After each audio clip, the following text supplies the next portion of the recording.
good morning, friends. Welcome in. Come on in, everybody. How are you? Hope you're doing well. What's up to my Spreaker folks? How you doing this morning? Hey, good morning to you, Ashley. Hello. Good morning. Come on in. Hey, listen, as we get started here, please take a second to like and in particular share today's show. Can you do that for me, friends? Make sure that you share today's show. When you share the show, more people see it. On today's show, if you look at the cover art here, you can see slammed by police for looking shocked. Yeah, this is a real thing. We'll talk about it. Plus, school board member Melanie Bates is doing media now. She most recently did an interview with the folks over at the That's So Cincinnati podcast. That's a podcast that is hosted by the Cincinnati Enquirer. And I got a chance to listen to it within the last 24 hours. And no need for you to do it.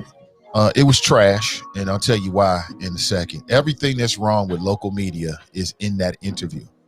Everything that's wrong with local media is in that interview. Good morning to you. Hope you're doing well again.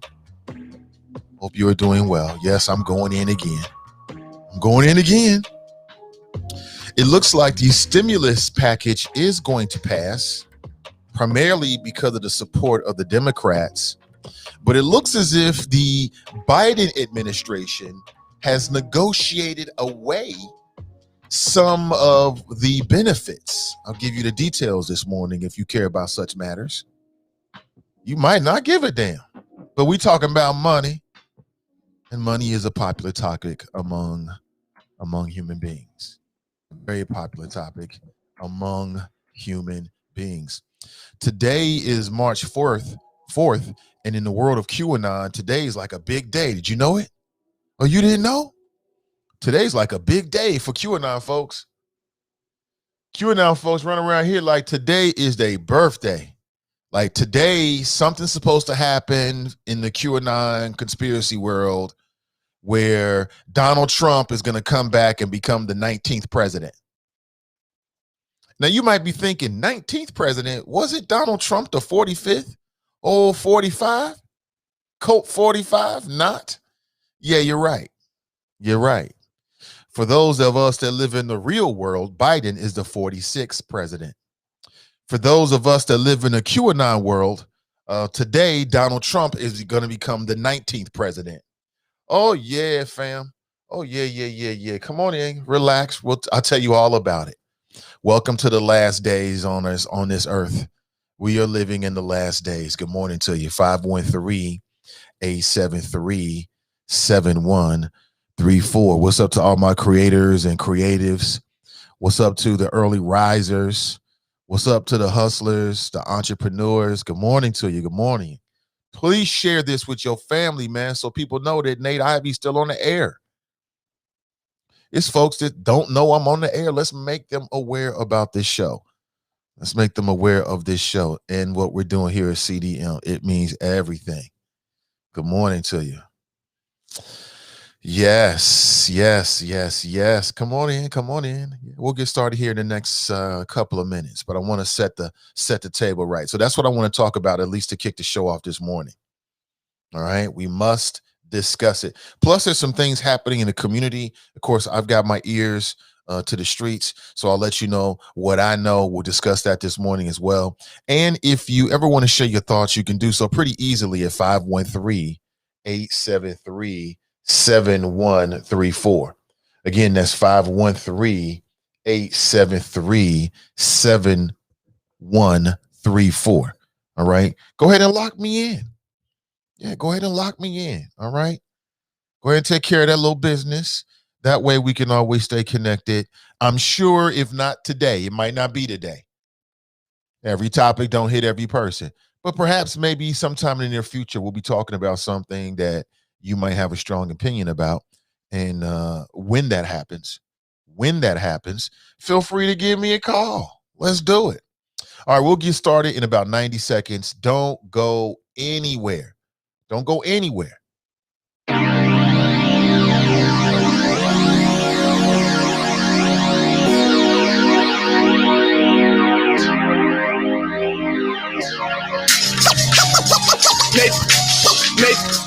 Nathan.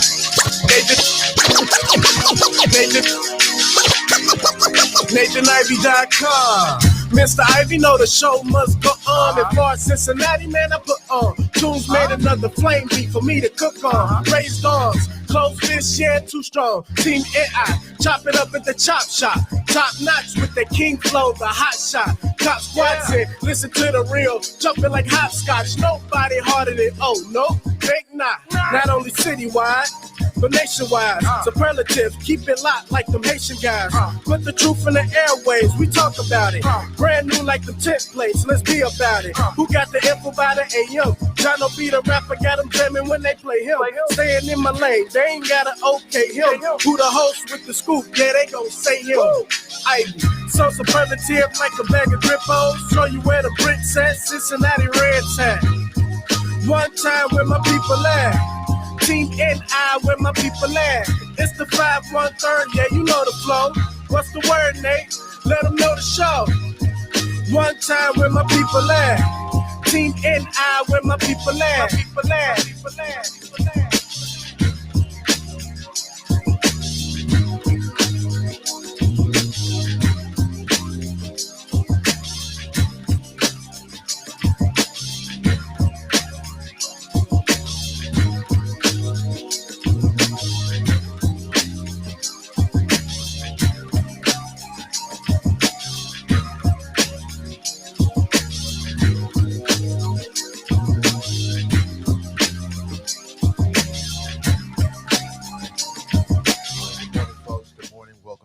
How are you? Thank you for being here. All right, let's get into it. Slammed by police for looking shocked. I'm going to play this for you. If you haven't already seen this, this is what's happening in the streets of America every single day, all day, every day. Hey, what's up, Chopper fam? Good morning to you. Hey, Ashley, how are you? Tracy. Hey, Brenda, good morning to you. What's up, Ray? What's up, Tanika? How you doing? Raising that young genius on the rise. What's up, Sharp? Good morning, Sharp. He writes, good morning, Nate and Choppers. Good morning, everybody. Y'all ready to do this? If there's something on your radar screen that you think is super hella important and you don't hear me bring it up this morning, pardon me, please feel free to share your thoughts this morning. I want to hear it. I want to hear your thoughts this morning. All right. Got a chance to listen to this local podcast called That's So Cincinnati, right? And they talk with Melanie Bates. And boy, oh boy, it was an arse-kissing contest. That's the way I would describe the interview. It's an arse-kissing. It was like Sharon Coolidge. What's up, black woman?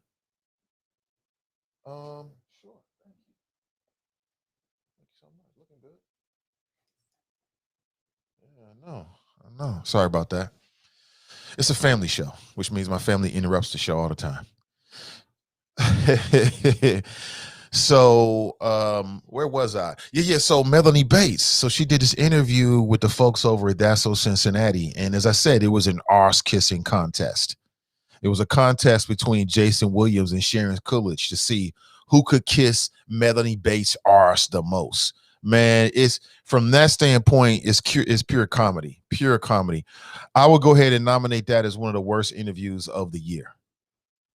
If you are ranking interviews, that has to be the worst interview of the year by far. And they get paid for that. They get paid. They're getting paid to do this kind of just, if that's journalism, then there is no such thing. I don't even know what that means. Terrible interview from two experienced reporters from the Cincinnati Enquirer.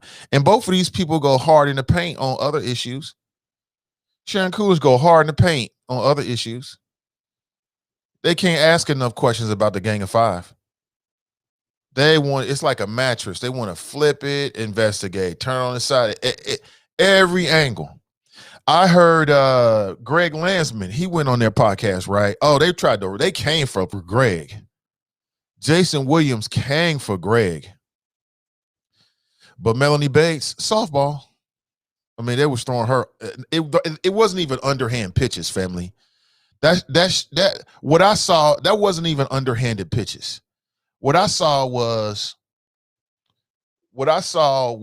like T-ball level. Like, we're going to put the ball right on the tee for you. You know what I'm saying? We want to make this real easy for you. That's what I saw. It was disappointing. It was disappointing. They didn't ask her not one question about the ish she said, which is a reflection of her heart and her soul. I don't care anybody says, it's a reflection of. They didn't ask her not one question. Now, how you gonna have Melanie Bates on your show and not ask her about what she said? Terrible journalism. Terrible. What kind of interview is that? What kind of interview is that? This is terrible. Worst interview of the locally of any interviews. That interview they did on that podcast is by far the worst. Terrible interview. And like I said, they had Greg Landsman all like humped up against the wall. Like, answer it, Greg. You're part of the problem. You know? So they got it in them. They have it in them. Jason Williams be going super hard about the Gang of Five and corruption. I mean, there's not enough time in the day for him to talk and write about it. Melanie Bates come on. Oh, I respect you as a father. I don't have any kids in CPS, but I respect you as a father. What in the hell? I don't even think that Sharon Coolidge has children. Jason Williams has a son or a child, but is not a CPS. So neither one of them have skin in the game. So maybe that gives you some insight as to why it was such a terrible interview. No accountability whatsoever. Like I told you, in the mind of, and Jason Williams has this whole, he is determined to try to make Melanie Bates out to be some type of hero. He is determined. What we're seeing is modern day whitewashing of the news, right? This is what it looks like. This is what it sounds like. Instead of holding her accountable, basically they held her hand and took turns kissing her ass. Oh, you got the left cheek? Okay, I got the right cheek. Let's go. I mean, it was, I'm listening to this like, really? There's no way in no why bringing no, I don't care who you are. And you say some dumb ish and you're going to do an interview on this show, I'm going to bring up the dumb ish that you just said. I don't give a damn who you are. Don't come on the show because that's what we're going to talk about. It's definitely going to come up. Terrible. That's why we need to be here. CDM needs to be here. The Nathan Ivey Show needs to be here because no one else is going to do what needs to be done. It will only be us. It's just the nature of the way things work. It is what it is. That's the role that we play. Okay, it's the role that this show plays. Please like and share this show, by the way. That's the role that we play, family. That's the role that we play. It was terrible. If you doubt what I'm saying, you go back and listen to a terrible interview. Melanie Bates is up here talking about how she's pro-police, and I made some notes. It was terrible. Let me look at my notes here. She's talking about what her style is. At some point, Sharon Coolidge asked her the super stinging question, like, how does that make you feel as a mother? I'm like, there was no challenge whatsoever. But as I told you, Jason Williams is trying to make Melanie Bates out to be like some anti-union crusader. He brought it up to her. She didn't even bite on it. She's like, well, it's a lot of people. He tried to make it seem like the union was the way he's trying to imply it is he's trying to make it seem like the teachers union was so upset with Melanie Bates that they somehow employed somebody to eavesdrop on her, not knowing what she was going to say, by the way. And that's the reason why she was secretly taped. I mean, just terrible local journalism at its worst. Like, this is why you got a podcast? What's the use of having a podcast if that's what you're going to do with it? It's just, everybody can do what they want to do. I guess I just see things a little bit differently, but I was not happy. Then at some point, Melanie Bates, and again, I watched it so you don't have to. Again, I waste my time and lose brain cells for you so you don't have to go through this. I know your time is very valuable. I want to offer this service to you. So at some point, Melanie Bates starts trying to make some point about reopening the schools, and the point doesn't even make sense. It didn't even make sense. She started using some type of analogy about getting inside the car. But after listening to it a couple times, she made a point against her own actions. It's the dumbest ish ever. And they sitting right here These two so-called seasoned local journalists, Jason Williams and Sharon Coolidge, and don't put up any resistance whatsoever. They don't ask this woman not one challenging question, not one. And this is what local journalism is supposed to be. Terrible. Absolutely terrible. The people deserve better. That type of journalism in and of itself is part of the problem in this city. Everybody's picking favorites and picking sides instead of just keeping it 100 and holding people accountable. They treat Melanie Bates like Melanie Bates was their grandmother. Like, oh, we know Granny hit the sauce every once in a while. So who doesn't hit the sauce? Stop making excuses. Jason Williams and Sharon Coolidge don't make excuses for nobody else, but now they want a cape for Melanie Bates. Nah, hell no. Nah. But that's the difference between an interview on the Nathan Ivey Show and an interview with the That's So Cincinnati crew. That's the difference. Over there, depending on who you are, it's going to be an ass-kissing contest. Over here, no matter who you are, we're going to get in that ass. It don't make no difference, period. It is what it is. You're doing dumbish in public, you're doing dumbish in public. I mean, you got to suffer the consequences of that.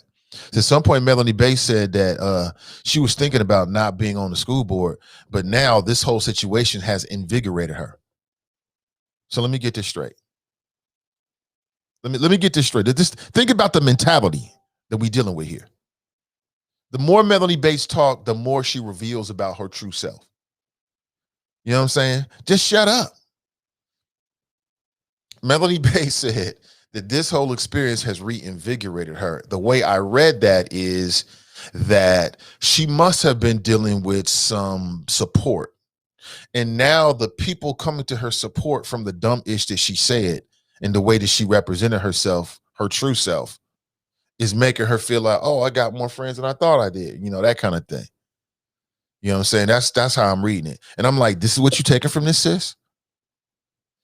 But I can see now that the school board in general, they're doing like more and more media to explain themselves. Carolyn Jones had an op-ed piece in the Inquirer, which I thought was interesting, and then followed by Melanie Bates. So it seems as if they've learned their lesson on one level, and that is that when you're making life and death decisions about people's children, you should make every available effort to communicate with those people about their children, instead of just making decisions and throwing down edicts and directives that people got to scurry around and try to follow. It's supposed to be a partnership, and that shouldn't just be lip service. So now they're doing parent surveys. Thank you, but I'm here to tell you, you should have been doing this shit from day one anyway, and none of this, all this could have been avoided, but I'm glad to see it. But don't get brand new now. Don't get brand new, not with us. You're not gonna get, you can get brand new with everybody else in local media in Cincinnati, but not with us. Don't get brand new like this was the way you was thinking from the beginning, because that's not true. Thank you so much, love. Green tea means she loves me. Something like that. Don't get brand new. That's all I'm trying to say. Don't get brand new. We always took this kind of approach. Yeah, sure you did. Yeah. And Jason Williams and Sharon Coolidge is spinning narratives that, like she said, Melanie Bates, man, I'm telling you, the more she talks, the more we realize that she got her own world she living in. You know what I'm saying? It's the arrogance and hubris.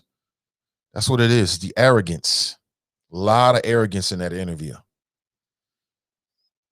I mean, it's arrogant as hell to have Melanie Bates on your show and not even bring her up. Like, it's not important. Okay. But we're supposed to think that Jason Williams, a man that has no skin in the game, cares about CPS children. Oh, yeah, sure you do, Jason. Even though you have no skin in the game. I don't believe it. I don't believe it. I don't believe it. Again, the people that care the most about this CPS thing are the people that have to either work and or are involved intimately, meaning they have people that go to the building. Those people care more about what happens with CPS than anybody else in Cincinnati or anywhere else in the world. Just like if you lived in Bangladesh. If Bangladesh had a natural catastrophe today, who cares more about the natural catastrophe in Bangladesh than the people that live in fucking Bangladesh? So simply, please, I don't buy it. I don't buy it one bit. So there it is. Very disappointing on that level. 513-873-7134. Hopefully you're doing well, my friends. I'm on one again, as you can always tell. I'm on it again. I admit it. Guilty as charged. Let's do it. If this is what we got to do. This is what we got to do. Terrible. Terrible. Terrible, terrible, terrible. Now, let me talk about your money for a second, because everybody's here for the money talk, right? I get it. You're all about that money talk.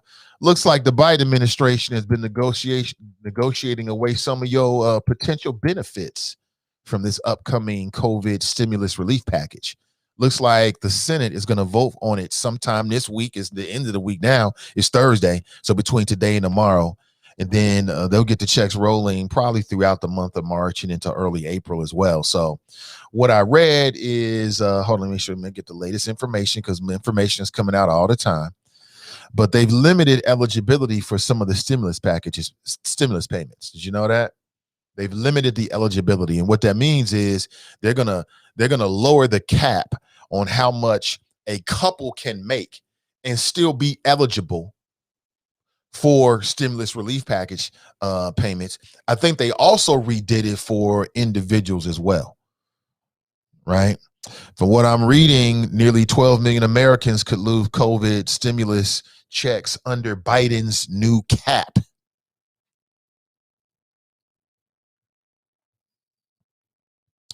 And for what I'm reading, President Biden has agreed to limit eligibility for the $1,400 coronavirus relief payments so that people earning more than $80,000 a year would not get one. Individuals making up to $75,000 annually would still receive the full amount under their proposal pushed by moderate Democratic senators, while the payments would shrink for those earning between $75,000 and $80,000. So there it is. And it depends on, $80,000 in Cincinnati. It depends on how your life is structured. It depends on what your responsibilities are in terms. That's going to have a direct impact on your lifestyle. It's going to have a direct impact on. So that's what it is. The Biden just want to negotiate the whole thing away, Uncle Joe. Come on, man. Let's get this done. And again, the Democrats should do whatever they can to get $15 an hour. It's damn near sweatshop wages, $15 an hour. Come on, man. It's 2021. Can we put a 2 behind it, please? Good morning to you.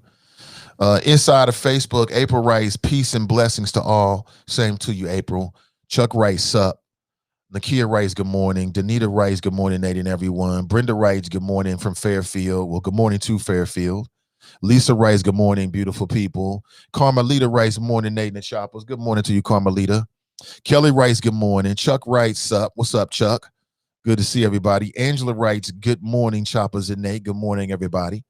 Good morning to you. Good morning. Good morning. Thank you for being here. I appreciate you in advance. Want to just make sure I put this in front of you again today to remind you that there's going to be a drive-through voter registration and candidates petition signing event. This is going to take place this Saturday. That's March the 6th. From 12 p.m. to 2 p.m. It's going to be over on North Bend Road, 2645 West North Bend Road. That's Truth and Destiny, UCC. That's over in Mount Airy.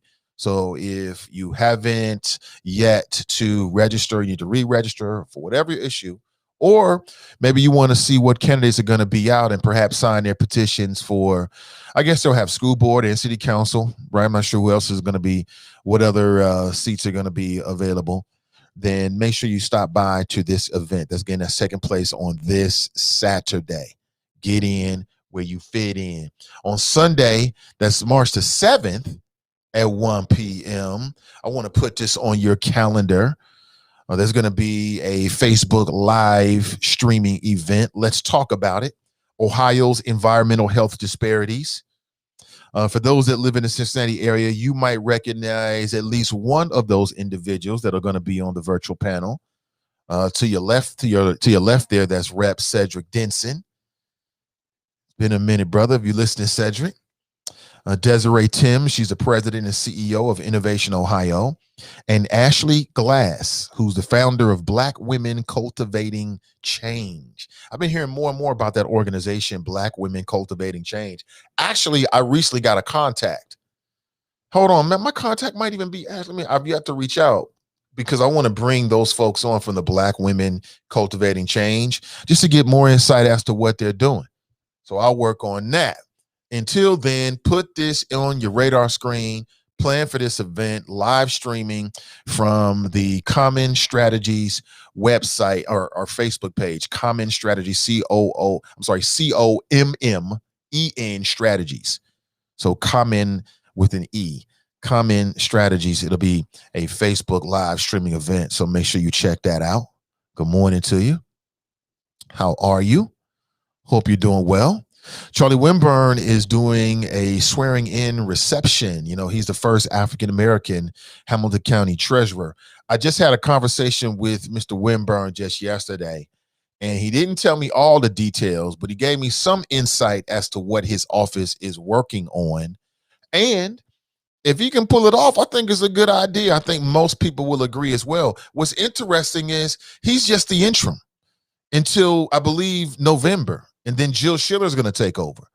But Charlie said, you know what, I'm going to do something with this time. So he is doing a public swearing in reception. It'll be on Friday, March 19th, 2021. Again, that's a Friday, March 19th, a little over 2 weeks away, at Corinthian Baptist Church. Shout out to my Corinthian church family over there. That's at 1920 Tennessee Avenue. If you're looking for more information, you can contact Zakia Allen at 513-477-8098. There will be a complimentary box lunch to go for all the participants and plenty of social distancing space. Masks are required. I think I might be in the house myself. I might be in the house for that myself. Good morning to you. Hope you're doing well. 513-873-7134. Speaking of Charlie Winburn, the folks over at renewcommunitychurch.org have a Focus 2021 series, and I think this could be a real resource to you, in particular, perhaps you and your family or your endeavors as you kick off 2021. They're offering a free 142-page ebook, and along with the 30 minutes of coaching with Charlie Winburn, who is a sponsor of today's show. We appreciate his sponsorship. All right. So that's a free 142-page ebook and 30 minutes of coaching. You can download it right now for free at renewcommunitychurch.org. All right. Also, if you are looking for an installer, if you're looking for someone who can install, perhaps you're looking for a surveillance system. I don't know how secure you feel in your home these days, but I think having a surveillance system where you don't have to actually open the door, but you can see who's on your porch. Yeah, I see great value in that. Just, if nothing else, is peace of mind. So you can contact my friends over at pinnacleprotectionagency.com. Okay, if you're looking for those kind of services, they do cameras, DVR, and alarm services. They're also looking to hire professional installers as they expand their business. Now, this is a locally owned, family-run business, Pinnacle Protection Agency. And if you know someone, or you are someone looking to maybe pivot, or you're looking for something different to get into, especially if you got any kind of like installation type of experience. Let's say, for example, that maybe you were doing cable installation for a little while. Listen, that's a prime potential employee right there. So send your resume to info@pinnacleprotectionagency.com. Again, info@pinnacleprotectionagency.com. Or you can give them a call at 506-5010. Okay, there it is. Good morning. So you got to get that in this morning. Good morning, good morning, good morning. How are you? Hope you're doing well. Yeah, I set the table right a little bit. I think. What are we missing? Let's get into it. Danita's in the house. Good to see you, as always. Nakia, as always, good to see you. What's up, Chuck? Good to see Chuck as always. Brenda's in the house. How you doing, Brenda? I think I read this already, but it's always good to say it again. Hey, Linda, how you doing? What's up, Vernon? What up? What up? Anthony writes morning choppers, morning chop shoppers. Okay. Same to you. Andrielle writes morning all. Kathy's in the house. She writes good morning. Yo writes good morning, everyone. Joe writes good morning, choppers from Chicago. Yeah. Well, speaking of Chicago, man, y'all slamming folks for having shocked looks on their face. So we doing now? We slamming folks because they got a shocked look on their face up in Chicago? Check on your peoples, Joe. Check on your peoples, man. Hold on, let me pull this up for you. You got to see this. You got to see it to believe it. See, this is what you got to deal with being a black man in these days and times. Hold on a second here. Let me close that out. That out. There we go. Okay. So apparently, here's what you're going to see on the video. And again, this can be shocking for some. You're going to see the police run up on this individual. Let me play this for you. You got to see this. It's the reason why. See, and you know what I respect about the dude involved is he kept it 100. He wasn't trying to play like he was hard. He was like, yo, I'm traumatized. Check this out. Tell me what you think. Police body cams captured video, but not audio of the encounter. The image is now at the heart of a federal civil rights lawsuit. Man, it left me feeling traumatized, man. I ain't gonna lie. Well, you get nervous, you get more nervous once you see the police. Leroy Kennedy says he was walking to a store last August in Humboldt Park when two Chicago police officers ran up to him, slammed him against a brick wall, and smashed his head onto the sidewalk more than once. I told him, like, sir, I'm not resisting. I just want to get my glasses. He slammed me again, thinking I'm resisting. The officers are soon surrounded by angry witnesses at the scene. The video appears to show Kennedy wobbling as he's led away in handcuffs. He says he suffered a concussion as well as cuts to his face and hand and wrist injuries. In this police report, officers say they confronted Kennedy because he had a shocked look on his face when he saw police. And officers say they thought Kennedy was attempting to conceal a firearm. But no weapon or drugs were found. And later, after supervisors arrived, the officers appeared to have little to say. What's he arrested for? They instantly started fighting. But you don't know what you're arrested for? The police couldn't even pretend. So you don't know what he was arrested for. How do you arrest? So you just slam this dude all up and you can't even explain to the supervisors that arrive on the scene. Not only do I hope that he breaks the bank, I hope that I hope he sues and wins and breaks the bank up in Chicago. But I hope that those officers are never officers again. I mean, if I was an officer, man, I would kind of feel like that's the kind of thing that, you know, keeps a target on our back right there because he had a shocked look on his face. What they do that? What the hell is this, North Korea? He had a shocked look on his face. Any old excuse to do. Then they try to back it up with the, he was reaching for something. Probably his phone. Most people have a phone these days. Memo to police officers. Have you seen that? Again, I play this for the people that say that, well, if you don't do nothing wrong, you don't have to worry about nothing, Nate. These Yogi Bear type Negroes. Oh, you don't do nothing wrong. You don't have to worry about nothing, Nate.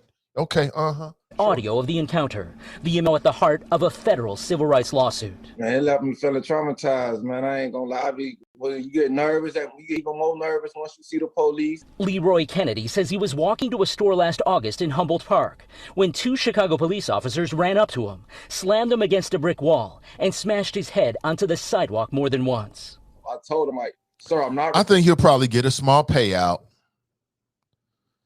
The officers will probably stay on the force.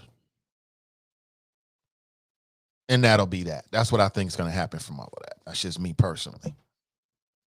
That's what I personally think. I think it'll be a little bit of nothing. That's what if I had to guess, that's what I would say.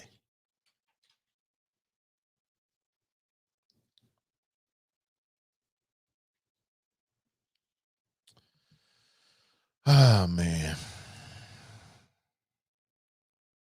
Yeah, it's tough out here. It's hard out here in these streets for the black man.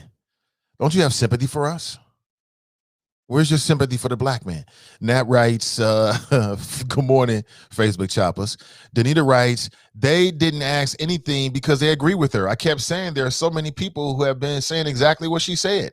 They don't see anything wrong with what she said because they want kids in the building. Well, I mean, that's apparently true. That's apparently true. Mm-hmm. Right. As if, see, I see Melanie Bates' actions as two different things. I think the school building situation is one thing, and the way that she revealed about her personality and her true thoughts is a whole nother thing. So I see it as two different things. But I do know that the friends that support Melanie Bates and anything and everything she wants to do, whatever she thinks or says, that they'll use any old excuse, any old type of language to try to put up a defense for. That's what it is. That's the reason why you got to have independent media that can look at things a bit more objectively and keep it real. It is what it is.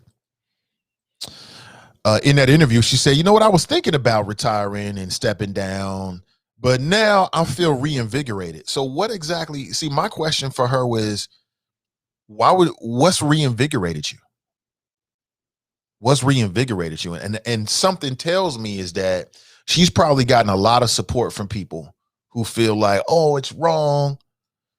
I wouldn't want to be somebody to secretly tape me. Well, nobody wants to be secretly taped. Who does? But if you're in public screaming at the top of your lungs and talking real loud, that's not quite like somebody secretly taping you. That's you talking slick and greasy and reckless, talking too loud, and people overheard you. It's two different things. But this is what you get, though. Hey, what's up, Dan? Yo writes, she clarified that quickly off the jump. She said, if you bring that up, I'm out. Did she? I wouldn't have done an interview with her. Yeah, I wouldn't. Yeah. You're not going to do the interview with me, then tell me what I'm going to ask you. Unless it's something that I can agree with is like, it's like if somebody said, I don't want to talk about my kids, and they're talking about something that happened that has nothing to do with kids, cool. Makes perfect sense. I get it. But if the reason why you're in the media is because you got caught talking basically slick and greasy and people caught you, that's different. You got to be held accountable for it. Like I said, I mean, Jason Williams was trying to hold Greg Landsman to stuff that PG Sittenfield did. I listened to it on that same podcast. Greg Landsman was on, Jason Williams was pressing up on Greg Landsman like, you see what your boy did, as if he's accountable for it. But yet when he talks to Melanie Bates, he fails to hold her accountable for what she actually said, not someone else. The real question is, if you have that kind of attitude toward the people you're supposed to be serving, then why are you there? And what I would suspect is, you know, at her age, and she's been doing it so long, that's probably her whole identity. You know, she probably can't see her without being on the school board. And then after being on the school board for so long, you know, you probably got a lot of friends, a lot of people that have at least name recognition, right? So that's what's happening. So that's how I look at it. Anthony writes, Jason's boss must be friends with Bates, told him to play her up to the community. I don't think that's what happened. I think this is just Jason Williams and Sharon Coolidge, and this is how they personally felt. And so they stopped being journalists and start being fans. Journalists should not be fans. And that was like some fanboy stuff. Like I told you, they took turns kissing her ass. If you doubt what I'm saying, you will listen to it sometime today. They literally took turns. Jason was like, I got the left cheek. I got the left cheek. Okay, you ready? Go. I mean, it just terrible questions. But it is what it is. You know what I'm saying? It is what it is. I'm just letting you know, whatever that means. It is what it is. And like I said, at some point she tried to make a point about, like, if you don't want to get into a car accident, then don't get into a car. But her whole analogy made no sense whatsoever, because She was trying to say like, well, if you don't want to get into a car accident, she actually mistakenly, and I think maybe in the middle of it, understood what she was saying. She said something like, she tried to make this analogy about going back to school, like the decision to go back to in-person learning, and making a comparison between that, or draw an analogy to make a point about being in a car. And she's like, well, listen, when you're in a car, you basically, you lower your risk by abiding the traffic laws or whatever. But the point about it is that if you don't want to get into a car accident, you stay out the car. Well, if you take that over to the comparison to the schools, then what that means is if you don't want to get COVID at school, then stay out the schools, was the whole point as to what people were saying about the school system in general and Walnut Hills in particular. So it just didn't really make a whole lot of sense, but it is what it is. Now, Carolyn Jones, school board president, she did an op-ed piece in which, let me see if I can bring it up here. She did an op-ed piece. CPS board president, let's stop the bickering and unite for our kids. She says, let's stop the bickering.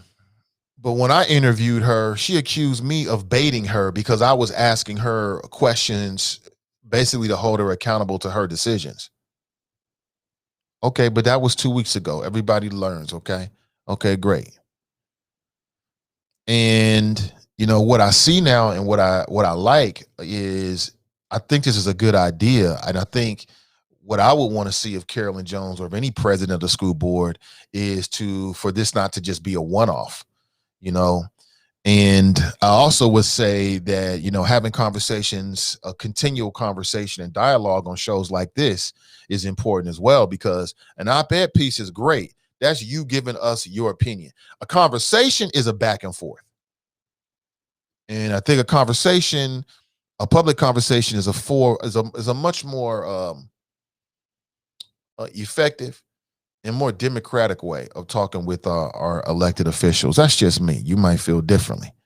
Oh no. Hey, good morning to you. Good morning to you. Hey, good morning. Good morning. Good morning. How you doing? Nat writes, the That's So Cincinnati crew equals propping up white supremacy flat out. I mean, you get deep with it. I mean, all I'm saying is that they did the worst, the worst interview in all of my time. I have something on my sweatshirt I'm seeing here. They did one of the worst interviews that I've seen in a long time. Oh, a real long time. Hold on 1 second here.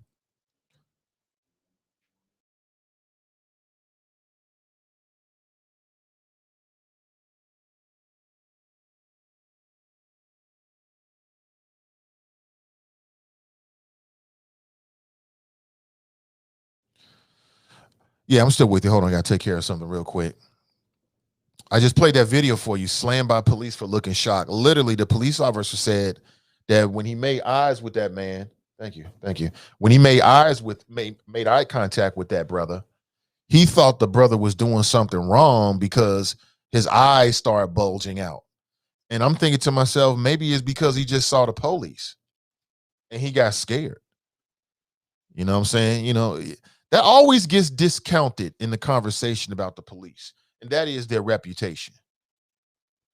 It always gets underplayed.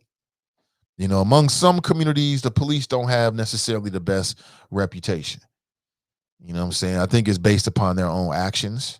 Not all of them, but it don't take a whole lot. Tiff writes, good morning. Good morning. Good to see you. Susan writes, who gonna check me, boo? Melanie Bates, right. Dale writes, she doubled down. Well,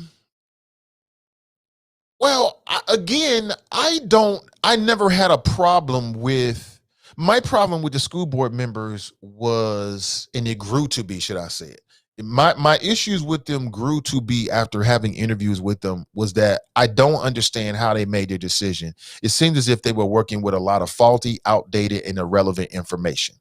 So now what we see with the school board members is what we deserve from the beginning. Now they're talking about facts. Now they're talking about data. I still think there needs to be a dialogue from somebody experienced enough to ask some of the questions that need to be asked. Because just having dealt with some of this to this point, I can see what the tendencies are. But, if Melanie Bates is 4 or 5 days a week, it's so funny because,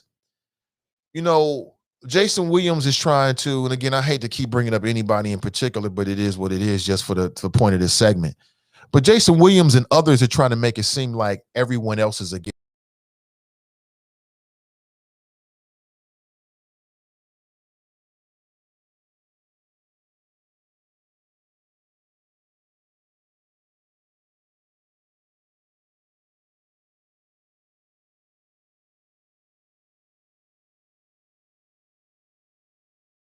Safe. That's the only difference. Again, folks, everybody, I see something just happened there. Everybody wants their kids to be back in school 5 days a week. Everybody. Everybody. I know I do. All the parents I know, they want their kids to be in school 5 days a week. So that's not the issue. The issue is, when do you think it's safe? When can we all agree that it's safe? So no, she's not some kind of warrior. If anything, she's quite the opposite of it. But now we're seeing how why Cincinnati is so slow to change. Now we're seeing it. Because when opportunities presented themselves and people show you, you always got different politics and different forces that work against one another in the city of Cincinnati. Now we've seen it. CDC talks about having special HVAC filtration for schools, proper distancing, and PPE. Our car has seatbelts, crash warnings, airbags, and reinforced frame. Totally different scenarios. I wish I could play it for you. I don't want to play it for you, but it is what it is. T. Greg writes, journalists aren't supposed to be fans, ? But aren't you and weren't you a fan of PG and Tamaya? No. No. What makes you think that? I mean, I stand by what I said. I mean, if you're going to try to put my words out there, make sure you get the words out there correctly. I stand by what I said. Okay. Yeah, I still stand by what I said. I don't care about no charges. I still believe that Tamaya Denard was on a track to do great things. I believe the same thing about PG. Nothing's changing. So like I said, no, journalists are not supposed to be fans. Now, when you're dealing with somebody on the school board that's in the media because of some comments that she made that was super slick and disrespectful and speak to her character, it speaks to her real heart. You as a journalist and you do an interview with that person, you must bring it up. Or what's the point of the conversation? If it's all about, doing fluff pieces and, granting people access to your platform because you want to make them look good, I understand that. Then keep it real. TNT writes, Melanie needs to go back to school. Donnie B writes, wow, let's stop the bickering. Yeah, that's what Carolyn said. Let's stop the bickering. And I'm like, let's stop the bickering. My problem, and again, that's just a headline that she probably didn't choose. So I'll put it that way. Then what I would say to Carolyn Jones is, if she doesn't want there to be, I feel, now that I sit here and I think more about this, I feel a couple different ways about that, her making that statement, if in fact she made that statement, let's stop the bickering. Because my challenge for Carolyn would be, what has been her role in all of this as the school board president? To help guide the conversation and shepherd the decision-making in a way that would not foster bickering. See, that's the real question. Like, to Carolyn Jones, you are the school board president. So what you should be doing is asking yourself, what did I do over these last few months as a school board president to make this process for everybody in a way that would not foster bickering?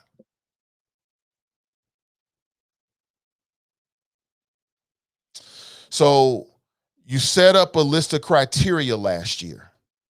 You publicized that this is the criteria that you're going to use to make a decision to return to in-school learning. And then when you think it's convenient, with no attempt whatsoever made afterward to reach out to the parents, the CFT would say that there wasn't as much of an attempt to reach out to get the teacher's opinion about it. You, as the school board president and your board, decided to send everybody's kid back into school when we were at the purple level and there was no communication whatsoever. And then you got the nerve to say, stop the bickering? What?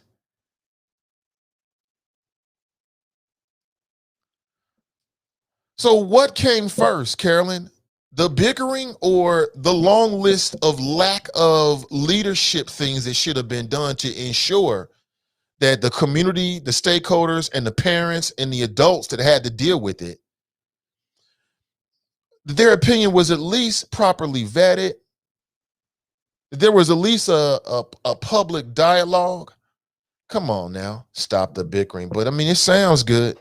Like I said, you know, other people in Cincinnati don't know any better. They'll probably eat this up hook, line, and sinker. They'll eat this up. I read through the article. I can't disagree with a whole lot.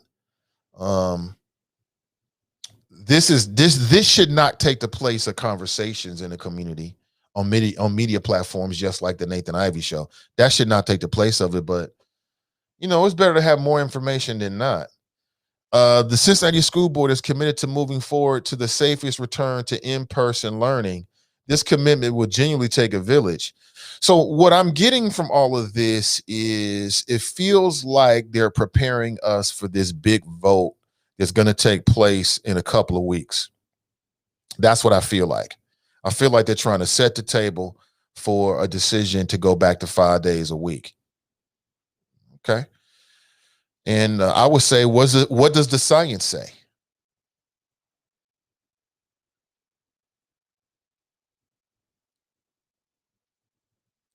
So now they're writing, the district also has hosted parent and community forums, informational sessions, issued surveys, questionnaires for feedback, and allowed for broader participation during the school board's public meetings. Yeah, but you just start doing that in the last couple of weeks. Like, y'all just reached out to us with these surveys, right? But you should have did this in December and January, and it would have kept some of the bickering that Carolyn Jones doesn't want to see. It would have kept some of that down, because when people have a lack of information, that's when they start to get real anxious. They don't know how decisions are going to be made. They don't know what the decision is going to make. They don't know what the decision is going to be. That's when people start to have those kind of issues. So this all looks and sounds good. Y'all just reached out to the parents. Now you've done parent surveys. You had a big gap between last year and now what you're doing, but okay. Let me see. Superior health and safety protocols to include staff and student COVID-19 testing. Superior by whose ranking exactly? Let me see. Let me see. The board's responsibility is to figure out where that balance is so that can move the district forward together. CPS community is diverse in backgrounds, perspectives, and interests. But just like our board, we can commit to working together to ensure a quality, equitable education for all students. I know this because after listening to and reading the thousands of comments and feedback, I know you care. You know, it's just really interesting. It really is. Yeah. Well, yeah, you know we care because we have children there. Let me see.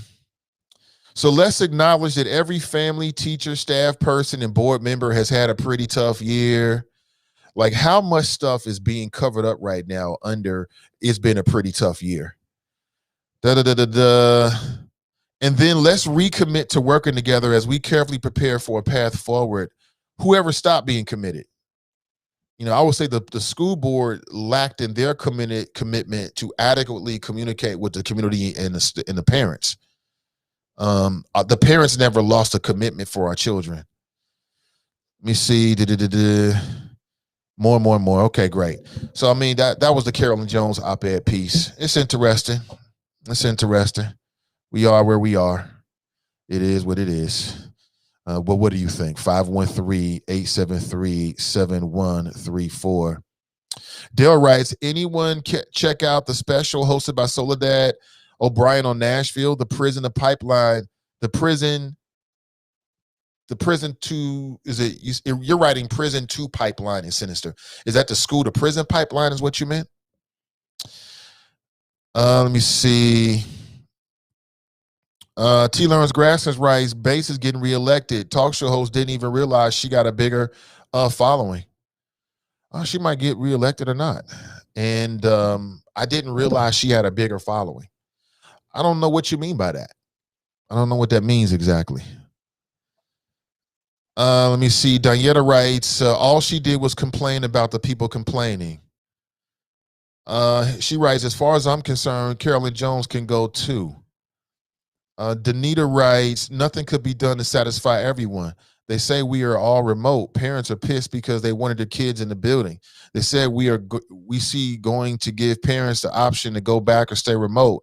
Then you had parents say, yes, we don't want to go back, but I want my kid to have their same teacher. They say, Danita, I'll say this again. When people make these kind of phrases, and again, I'm not picking on you, I'm just making a general point.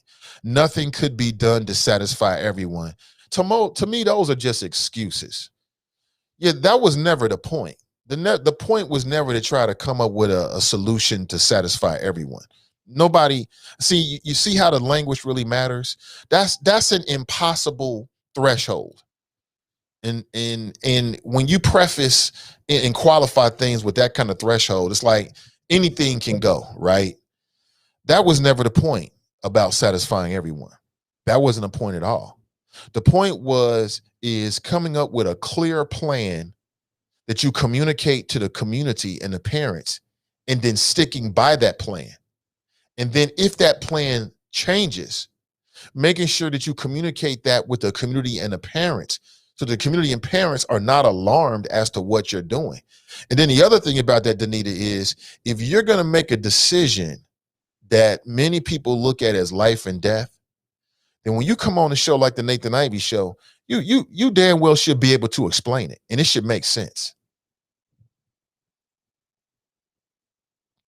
So that's what the real threshold is. The whole is trying to satisfy everyone. That was impossible from the start. I don't know anyone who expected that.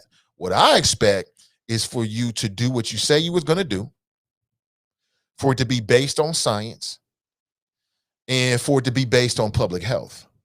And I expect for you to be able to communicate and articulate that to me when I ask you, because you're an elected official. I don't think that's too much to ask. Raise your hand if you think that's too much to ask as a parent. I think that's bare bottom minimum, quite honestly. But I hear this language like, Melanie Bates, well, I got caught up with that. No, you didn't get caught up with it. No, you were it. Melanie Bates. And then, Sharon Coolidge and Jason Williams allow her to get away with that. And then put that on their website. Ridiculous, man. Absolutely work. And that's the reason why you need independent media. That's another reason why we're here with CDM and our shows. We keep it, whatever your viewpoint is, just straight. Just give you a straight up fresh perspective. Is it right or wrong? I don't know. Marquita writes, CPS parents, make sure you fill out the surveys by this Friday. Absolutely.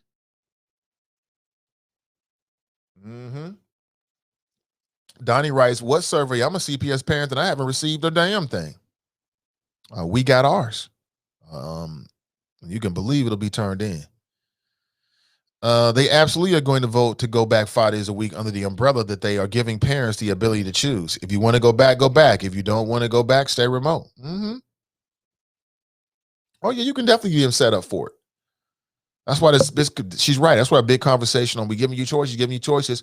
But this is all that people were asking for from the beginning. So in Cincinnati, and maybe they do this across the world, but in Cincinnati, people are trying to stretch the conversation to the most ridiculous boundaries to make their point. They'll go absolutely to the extreme. And so now you hear people saying, well, they don't want the kids to go back to school. Nobody ever said that.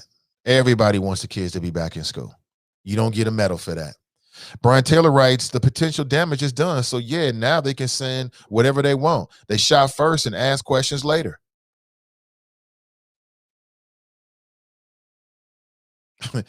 Glenn is hilarious. He writes, headed to the dentist. Wish me luck. You can't handle the tooth. It'll be good, brother. It'll be good. Deshauna writes, good morning, Nathan. I'm pleased with my dentist. I put the word out to the people last year. I was looking for a black dentist. And I'm very, very pleased so far with my services and the things that he has done for me. I had some, it started out minor, but if you don't take care of that dentist stuff, man, that stuff would be ish. I mean, and it's taken like a year to get everything done. And I've got maybe just a couple more things. These things would be more cosmetic than health related, but I had no pains. You know, I felt like I was in Wakanda. I'm like, I'm loving this. Black folks everywhere. I love this. JD writes, I bet Melanie won't get the teachers union endorsement. She may not. I mean, again, it depends. Like some people, like I said, some people don't care about this. Some people do. You know, I'm with that old school Oprah Winfrey or whoever said it. When people show you who they are, believe them. Melanie showed us, and I think we can do better. We need some fresh faces on the school board already. That's what we need. We need some fresh, progressive voices on the school board.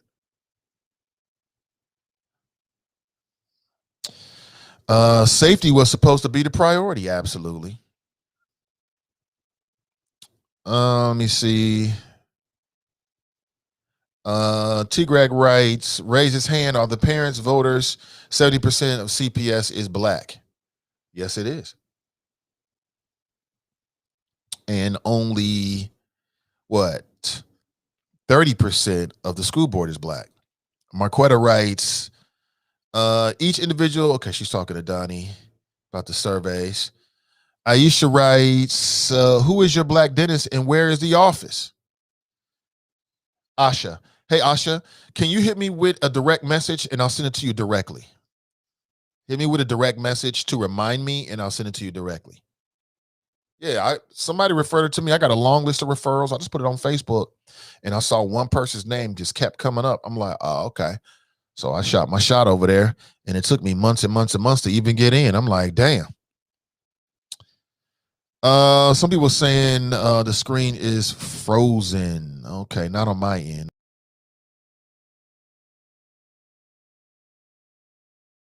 Hopefully that'll be better right there. Hopefully.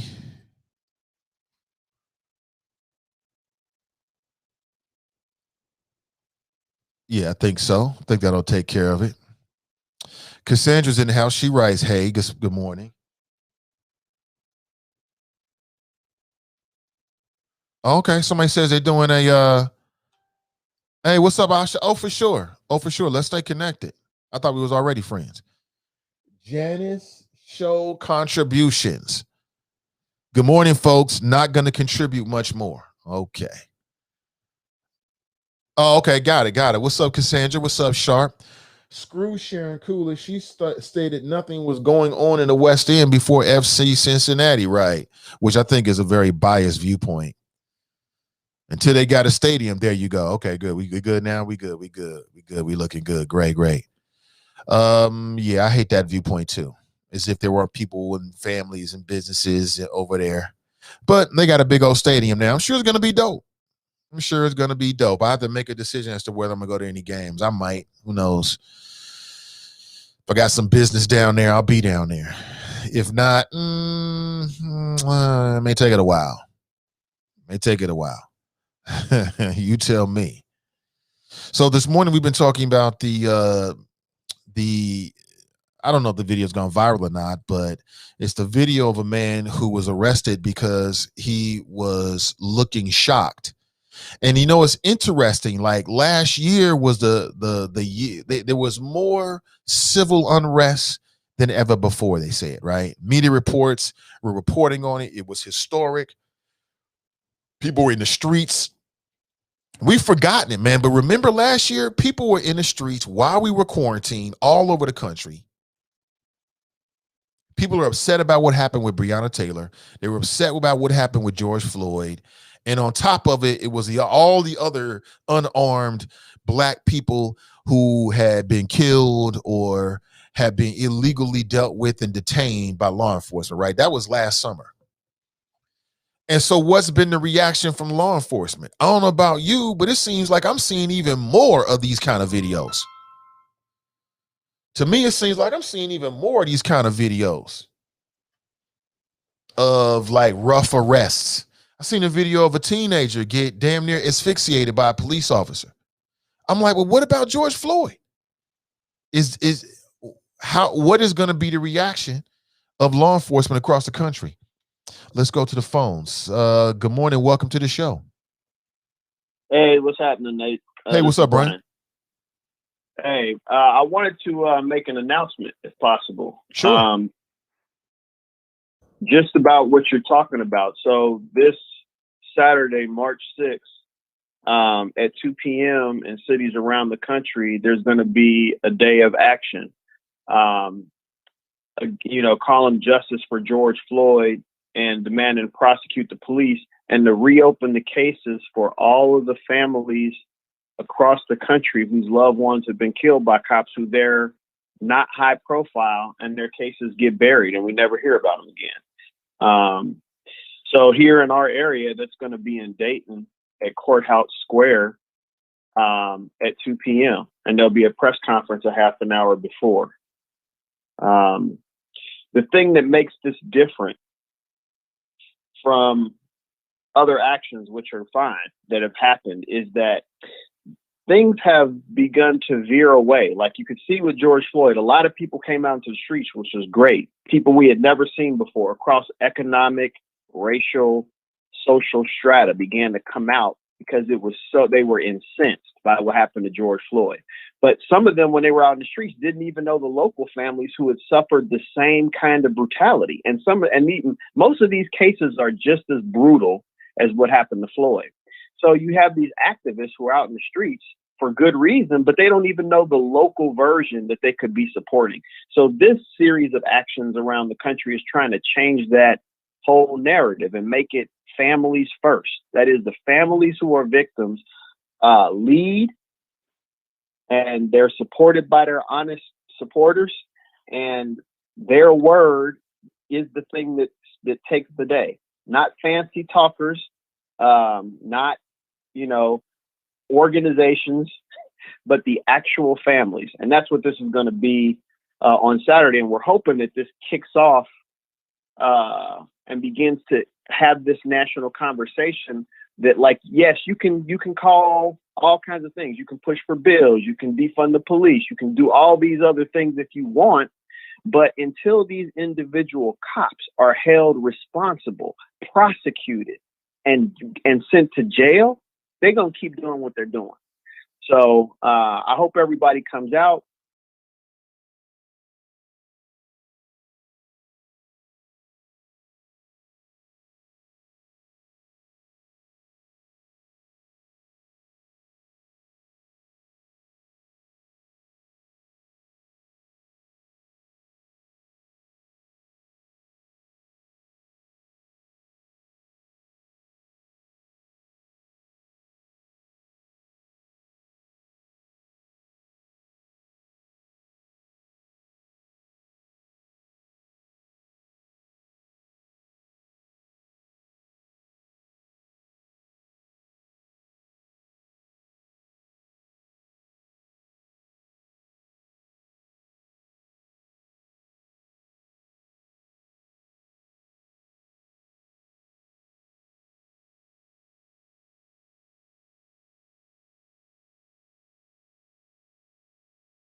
Don't know. It's funny how that's been happening lately. It's QAnon. Get your battle. David's got jokes. It's QAnon. Get to your battle stations. I know. Brian writes, looks like none of my announcement came through. I don't think so. Dale writes, a producer couldn't handle that. Nah, that wouldn't do it. Nah, that's something happening with Facebook. I'm not sure how many people on YouTube. Let me know what's happening with YouTube. There's happening something over there. I think we need to figure out what we are looking for in school board members. Personally, if they don't have a background in education, they won't get my vote. How does someone without a background in education make decisions about education? I really hope people take these elections seriously.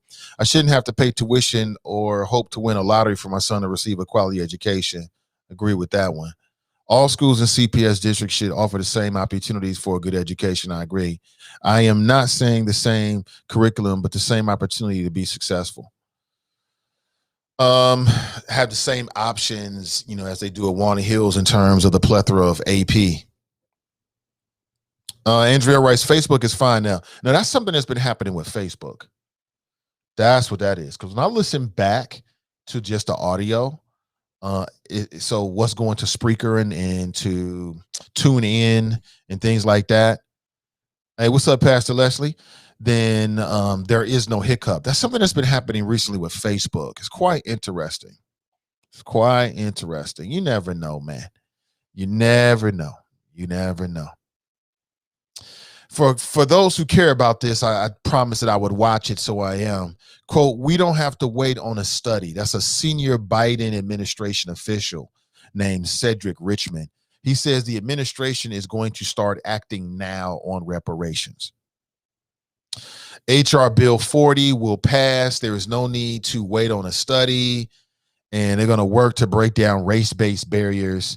And they don't have to worry about no damn studies. That's what they're saying right now. That's just a comment from someone who works near the administration or with the administration. That's not officially coming from the administration. So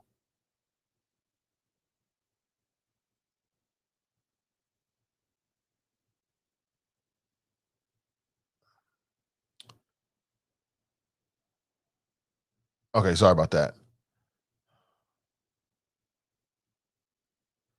Yeah, that's a no. I reached out last night, so hopefully we'll hear something real soon. Let me see here. So that's the latest on the reparations front. I wanted to share that with you and throw it out. Thank you for putting it. Okay, Brian just put the link here so people can, if they're interested. Angela writes, Facebook is trying to censor you. Yeah, I like Facebook. Obviously, I'm on Facebook. Facebook has a lot of good functions. But when you start to do certain types of content, I've been told and I've noticed that you'll start to deal with streaming issues and being throttled. And I'm starting to see some things that are happening here, especially after that Inquirer article and the visibility of the show went up for a bit of time there. That's when I started to see this, because on my end, everything is A-okay. All good. All right. Good morning to you. Welcome to the show. Good morning, Mr. Ivy. How are you, sir? Oh, man, listen, I'm having more fun than I deserve. More fun than a human being is allowed to have. Another great quote from the El Rush Bowl. Rest in peace, Rush Limbaugh. Oh, you know who this is. Limbaugh quote? God damn it. You used it, Mr. Ivy. That, what you said about feeling as good as a human being is allowed. That's Rush Limbaugh, bro. You used to listen to him, okay? It's some subliminal stuff still in your head from Rush Limbaugh. You can't help. It's just in you. It's in there. Mr. Ivy, the reason I called, sir, you brought up some of the things that were happening in the Summer of Love, the protest of 2020 for George Floyd, rest in peace. And you talked about how there were millions of Americans across this country and around the world that took to the streets in protest of police brutality.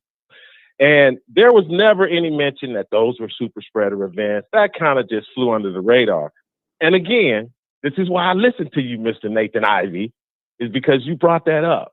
And that is very specific And it is another thing that is happening right now, because all those cities where most of the protests took place were in states or cities run by Democrats. And they allowed these events to take place without any precautions to COVID-19.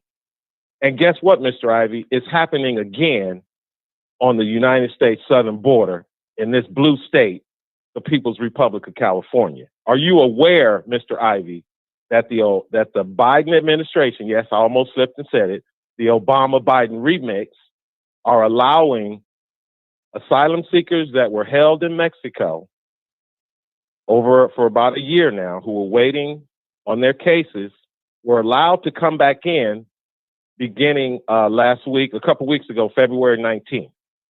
So those 25,000 have already begun to come in little groups. So there were over 100 that were released into the United States, knowing that they have COVID-19, Mr. Ivy. They did not put them in quarantine. They did not put them in isolation. Jen Psaki, at her press conference, was asked about it. Now, I know you have the clip, Mr. Ivy. I know you have it. I'm not going to play it because you weren't mad that I played it yesterday because everything came out good, but I'm not going to play it. I have the clip, and I know you have the clip. It was her press conference, which our president never has a press conference. He's the only president that's been in office for over 45 days and has not had one press conference. The man reads from a teleprompter, then walks away and doesn't take any questions. But Mr. Ivy, you need to check out this issue that's going on the southern border, because it is going to be a crisis in the coming months. And if you remember, we were here before under the 45th president.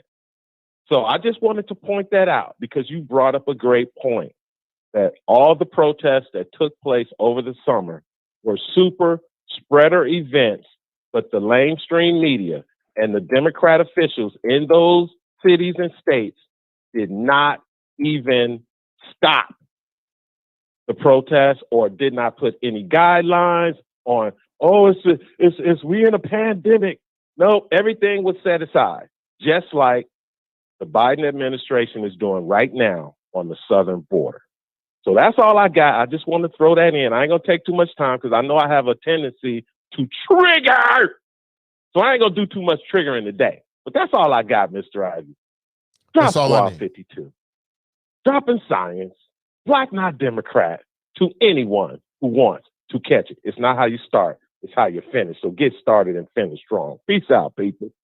I appreciate those kind words, man. Get started and finish strong. I like that. I'll take that from the conversation. All that other stuff, you never can tell what drop, man. You never can tell. Jerome Rice, Facebook has been playing games with all their platforms, live podcast pages, etc. Yep, I've heard that. That's why I say, things happen, and I don't get super excited about it. But as I told you yesterday, I do have a guest scheduled to come on the show this morning, and I see we've got one backstage. I've been telling you about some of the upcoming events that are going to be happening in terms of the live stream event happening on Sunday. Hey, Miss Bray, how you doing? Can you hear me? I think she can. Okay. All right. So let's bring her on. Hey, how you doing? I'm doing well. How are you doing? I'm doing great. Good. I'm doing great. Don't you just love technology? I love technology. How are you? Being omnipresent, because I can be in a lot of places at the same time. I know, right? I know, right? Yes. Well, listen, tell the folks your name and the organization that you're with. Sure. My name is Samia Bray, and I am Chief Principal Consultant at an organization called Cray Consulting Group. And that allows me to work with some amazing organizations. So one of them I'm representing today is Black Environmental Leaders. Okay. And tell us about Black Environmental Leaders. What I can glean a lot from the name, but what's the mission? Sure. So Black Environmental Leaders stands as stewards for the built and the natural environment, standing there at the intersection of economic and environmental justice. We understand that as people of color, that environmental issues are not alien to us. Most times we are the individuals who pay the very high price or the highest price. And so what we're doing is we're moving across Ohio, and we are engaging people of color and allies with this conversation of the environment belonging to all of us and dealing with issues that are related to it, specifically environmental justice and economic justice. Okay. We blend those. No, I'm into it. I'm into it. And I brought these issues up, environmental issues. And I'll be honest with you, you know, it seems like it's not at the top of the list of things that people in our community really, really care about. And I think it's because there's so many other things.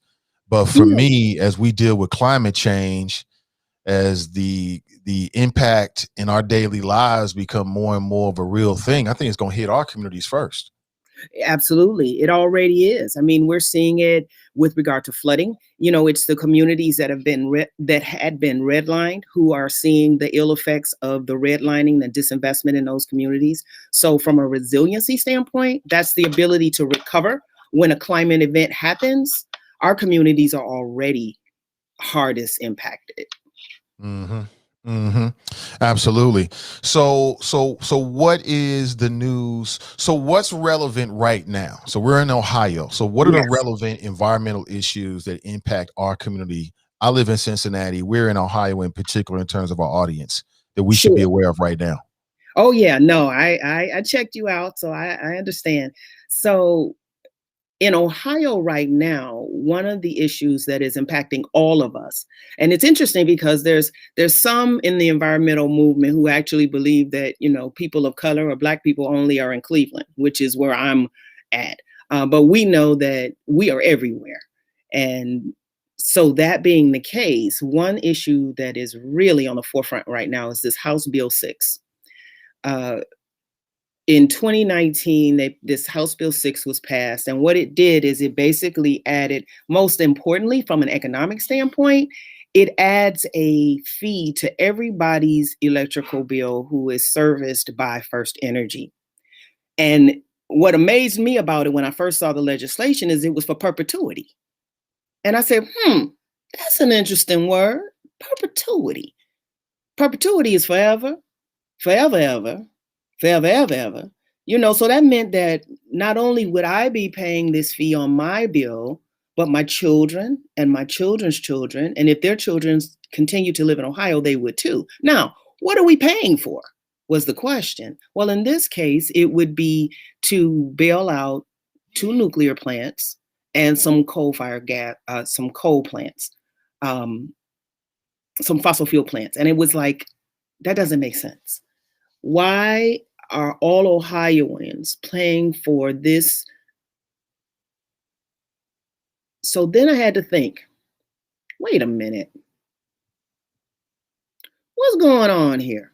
So last year in 2020, I think we all found out what was going on here. We discovered that there was $61 million in bribery money that is alleged to be paid to members of the legislature. We saw people getting indicted. We saw computers being confiscated. We saw documents being confiscated. Larry Householder is one of the people who the FBI raided his, and then and here's the interesting thing, the people in his neighborhood that he represents, they reelected him even after this. Now, it's still pending and people are innocent until proven guilty. So, but how are we in a state where someone can be indicted or for allegations of corruption, still be reelected? And then shortly thereafter, we found out that the head of the Public Utilities Commission, also, the FBI is currently looking at his records. He resigned. And so the investigation is ongoing, but what's the trouble for Ohioans, and this is Ohioans all over, and specifically in Black communities, is those charges, because some of us are in what we call energy burden or utility burden, where we're paying more than 30% of our take-home income to our utility bills. So we can't afford another fee on our utility bills to pay for something for perpetuity. because renewable energy is moving as quickly as it is, and these things are becoming obsolete. So what can be done about is it House Bill 6? House Bill 6, yeah. Yeah. So what can we do about it at this point? So right now, I would say reach out to your legislators, let them know that you are against. Well, first of all, educate yourself. You know, you don't know me. Look it up, go to the State House, look over the information. There's summaries, provide that, get yourself up to speed on that information. If you're not sure where to go, there's a wonderful resource, Ohio Environmental Council. They have a lot of good summaries on there as well as Black environmental leaders. Our website is be-leaders.org. Get yourself up to speed on all the details of this, because in this time, we can't go over all the nuances that are there. And then reach out to your legislator and let them know that you don't agree with this, if that's your conclusion. Because right now there's conversation about repealing and replacing it with better clean energy policy, but they have to hear our voices. Yeah, I'm on the website right now. So aside from House Bill, it seems like House Bill 6 is the big push right now. But aside from House Bill 6, are there any other issues impacting the Black environmental issues that we should be aware of, impacting the Black community in the greater Cincinnati, Southwest Ohio, or Ohio area? Sure. Well, there's the gun range issue, which there are more people beginning to actually hear that voice. For far too long, we have a gun range that is near a public housing. And for some reason, people think that's okay. Well, it's not. And so there are people rallying from across the state and across the country to come to the side of those who have been fighting that fight for years. One of the, I think, the byproducts, if you will, of all the racial unrest that we've had last year is it's almost like nobody wants to be, how when you play dodgeball and nobody wants to be the last person to get picked? It's almost like you have organizations now who, for whatever reason, didn't seem to hear issues like a gun range right next to a public housing authority residence as an issue. But today it rings different for them. So, it's like we can get angry and say, well, they just coming to the party now. Or we can say, yeah, this is what we've been doing. You can join in. This is how you join in. And this is how you really help. You're not coming to co-opt it. You're not coming to take it over. You're not coming for it to be yours, but you can help us make sure this moves forward. Okay, Samaya Bray, everyone. What's the website again? The Black Environmental Leaders website? be-leaders.org. be-leaders.org. Yeah. Okay. .org. Samaya, thank you for your time this morning, and let's stay connected when things are going on. All right. Thank you. Yeah, appreciate you. That's Samaya Bray, everybody. Appreciate her representing the Black environmental leaders. Keep your eyes on what's happening with House Bill 6. Now we have Celeste Trees. What's up, Celeste? Good morning, A. How are you? I'm doing great. I mean, I can see you, but there's nothing but shadows on your face. Oh, man. I don't know. I have horrible lighting. I've been trying to fix it all day. It's all good. We'll have to deal with it at this point. But thank you for making some time for us. And I know you're going to talk about an upcoming town hall. Yeah, so Sunday at 1 p.m., we will be having a town hall about environmental issues, particularly looking at the health disparities in greater Cincinnati and Dayton area. Rep. Cedric Denson, that represents the 33rd District, as well as Desiree Timms. She's the president and CEO of Innovation Ohio. She most recently tried to run for Congress. And Ashley Glass, the founder of Black Women Cultivating Change. It's a very important conversation that we'll be having. We'll talk about, a little bit of HB6. It's over a lot of people's heads, and us in Hamilton County necessarily don't feel the effects as far as from, an energy standpoint, because we're not sourced. That's not who sources our energy. But it's important for us to realize when bad energy policy is passed, then it prevents better energy policy from being passed in the future, which affects, jobs. The green energy market is a big growth for jobs, and who's getting those jobs, and where are those things being placed? How can we continue to grow our job market in Ohio, as well as looking at, health disparities? Our county adopted,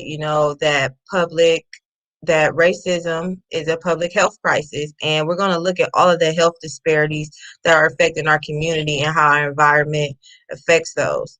If we look at a community like Winton Terrace, who's sitting next to basically a brownfield, think about the environmental effects that that community has had over years that they've been sitting next to a dump. And so we're going to talk about those type of things, keep the issues local.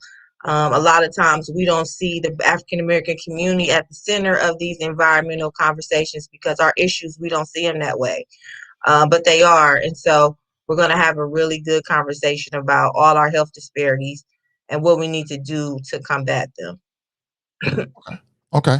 And again, it's going to be streamed online, and where can people watch it? It's going to be streamed online on our business page at Common Strategies. You can also look at my personal page at Celeste Treese on Facebook. It'll be also a watch party there. So it'll be an important conversation that we want a lot of people to join and tell us what local issues are going on within your community that we might not know about. Okay. Well, Celeste, thank you for your time. I appreciate it. And we'll be Right, watching. Thank you. That's Celeste Treese, everybody. Appreciate them both for coming on, helping keeping us aware of what's going on in the community and opportunities again. And, I've been pushing. I'll continue to push it between now and through the rest of the week. So that's today and tomorrow. But if you missed it, let's talk about it. Ohio's environmental health disparities. How does it impact Cincinnati? How does it impact Hamilton County? How does it impact where you live if you live in Ohio? And they'll be streaming it live starting at 1 p.m. this Sunday. Everybody's doing streaming. Everybody's Facebook Live in these days. Common Strategies is where you can find them. And I'll share it as well so you can see it. All right. Thank you so much in advance. I appreciate you. All right. Since I'm letting you know about what's happening in the community, we might as well let you know about what's happening in the community. There's going to be a drive-through voter registration and candidates petition event starting on Saturday from 12 to 2 p.m.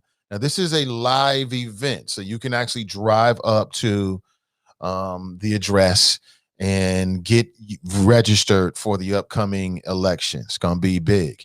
You don't want to miss out. All right. To my folks over in the Mount Airy area, this is for you. It's going to be at 2645 West North Bend Road, Truth and Destiny, UCC. That's going to be the address. So if you're inclined to do so, please lift that up and please share it. We want as many people to see that as possible. All right. Good morning to you in advance. Good morning, good morning, good morning. Also, my friends over at Renew Community Church this morning, they are kicking off something new for the calendar year 2021.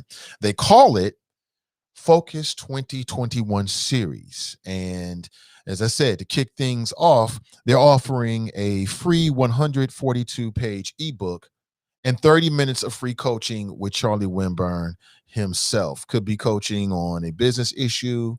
Maybe you have a spiritual matter, or maybe some more personal issue than that. He will make himself available for 30 minutes of free coaching for you. And who knows, it could be something that you continue. But again, at the very least, download the free ebook, take a look at it, check it out for yourself.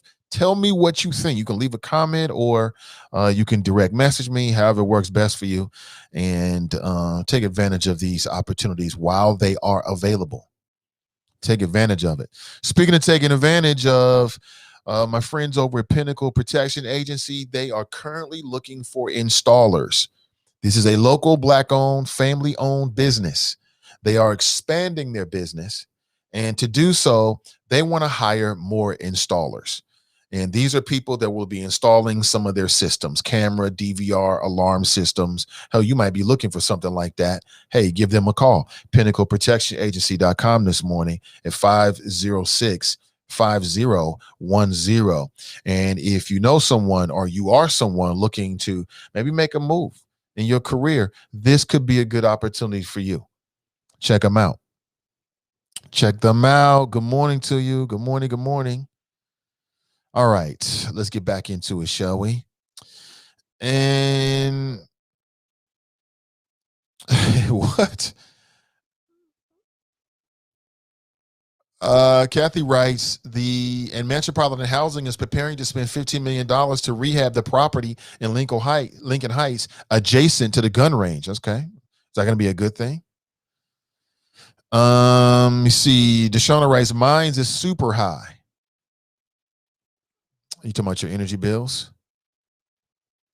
Akeem writes, ebooks or lower property tax reform. You know what? You might be able to get both, quite honestly. I was just having a conversation with Mr. Winburn yesterday, and he didn't reveal everything to me. He said he'll come on this show. He'll come on this show and talk about his plans. Charlie Winburn ran for treasurer and lost by less than 2,000 votes to Jill Schiller, who's a white female Democrat. And Jill and I have been missing each other. She was scheduled to come on several times. She was nice enough to schedule to come on. It just didn't work out. But I surely want to reach back out to her and invite her to come on and talk about what her plans will be as well. But I can tell you that Charlie Winburn's he's got a few months. He's got a small window, and he's trying to get big things done. He's trying to get big things done. I'll put it that way. It'll be interesting to see if he can pull it off. Kathy writes, absolutely not a good thing, Nate. Anthony writes, the U.S. will let China, Japan, and a couple European companies develop green energy first. That will put us behind the 8-ball. We will again be buyers instead of producers of products. Well, what I appreciate about the Black environmental leaders is I think that those are the types of conversations that I don't hear enough in our community. I don't hear enough Black people talking about renewable energy. I don't hear enough Black people talking about energy in particular. I don't hear enough Black people talking about environmental concerns as it relates to our community. And I think we do that to the detriment of our communities nationwide, because as we've learned, that when the levees break, as we've learned that when things happen, when there's some kind of environmental disaster, who ends up getting caught up every single time? Poor people and Black people. That's every single time. If you look at the most environmentally insecure zip codes, I would not be shocked to find a high density of working class, poor people, as they might put it, and Black folks. That's what you're going to find there. We are at the tip of the spear of this thing. And we're not even talking about the lack of clean drinking water. We haven't even gotten to that yet. It's going to be way, way worse than COVID. I don't hear it enough. I hear Roland doing good work, Roland Martin in that area, bringing up a lot of different things that impact our community. But outside of that, not really anybody else. How is it legal to make me pay to shore up somebody else's business in the first place? It's called the government. TNT writes, it's hard to transition, but I'm going to try to watch you more on YouTube, or at least have both running simultaneously to give you the hits, Nate. Choppers, support choppers. I appreciate it. Thank you. Somebody writes, I see you, Nate, wearing those Sam Rothstein glasses from Casino. Yeah, he did have something like that on. Yeah. Yeah, one of my favorite movies. Gangster movies, anyway. We have protests in Atlanta, and the governor is a Republican drop. What? Danita writes, the only protesters I saw without masks were the ones who went to the state houses with guns demanding the states open back up. Yo writes, volume is working now. Thank you. I'm glad it is. Brian writes, Nate, tell Drop that any audio or video clips have to be approved first. Right. Only man in America that'll call into a show and then play his own clips. That's Drop for you.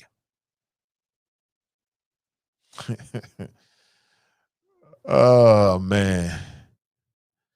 Okay, so here's some breaking news. Daughter of ex-officer who claimed FBI and NYPD were behind Malcolm X's death says letter is fake.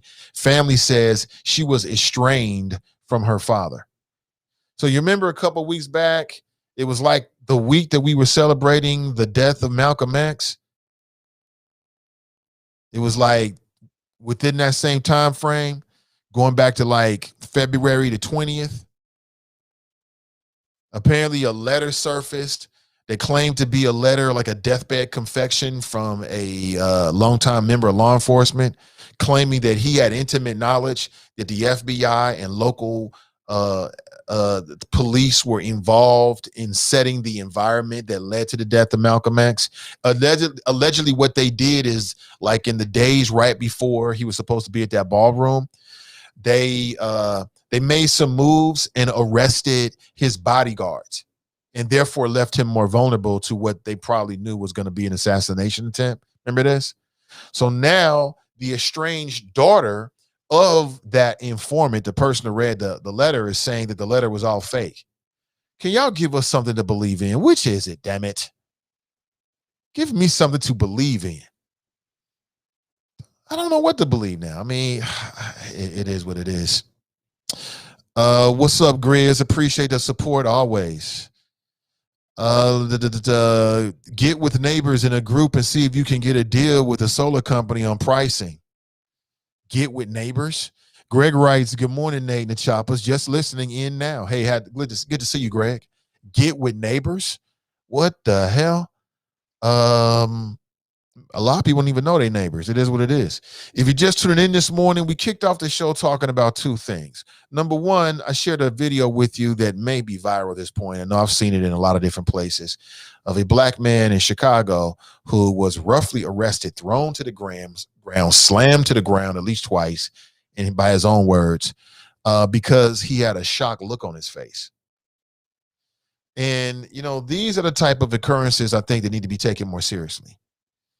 These are like the tip of the spear occurrences that we need to be more mindful of, because this is going to shape that man's involvement, his whole perception of police. It's going to infect and impact the way he talks about law enforcement and everybody around him into the foreseeable future. I'm just saying.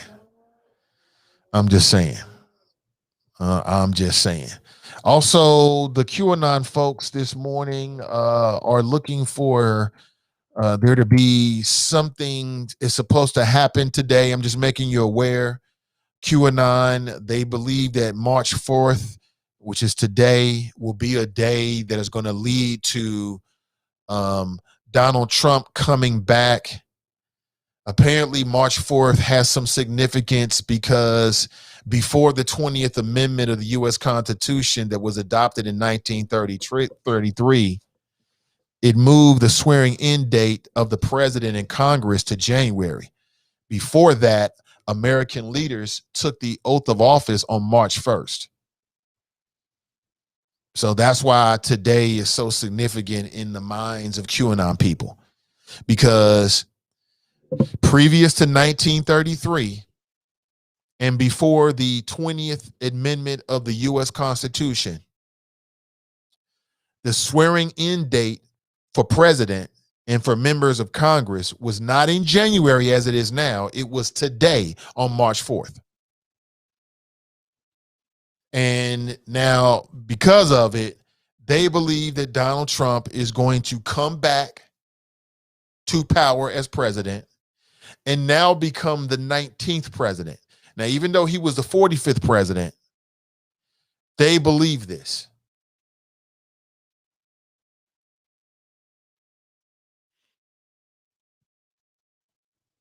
And, this is a true cult in the sense that you just keep redrawing the line. You push the line back like, oh, there's going to be an apocalypse on the new year. The new year comes, the apocalypse doesn't happen.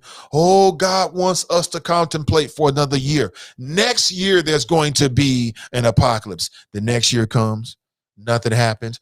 Oh, boy, in 10 years. So now you got to kick it down, to give you some comfortable time so you can coast out the con, right? And that's what they're doing with these QAnon folks.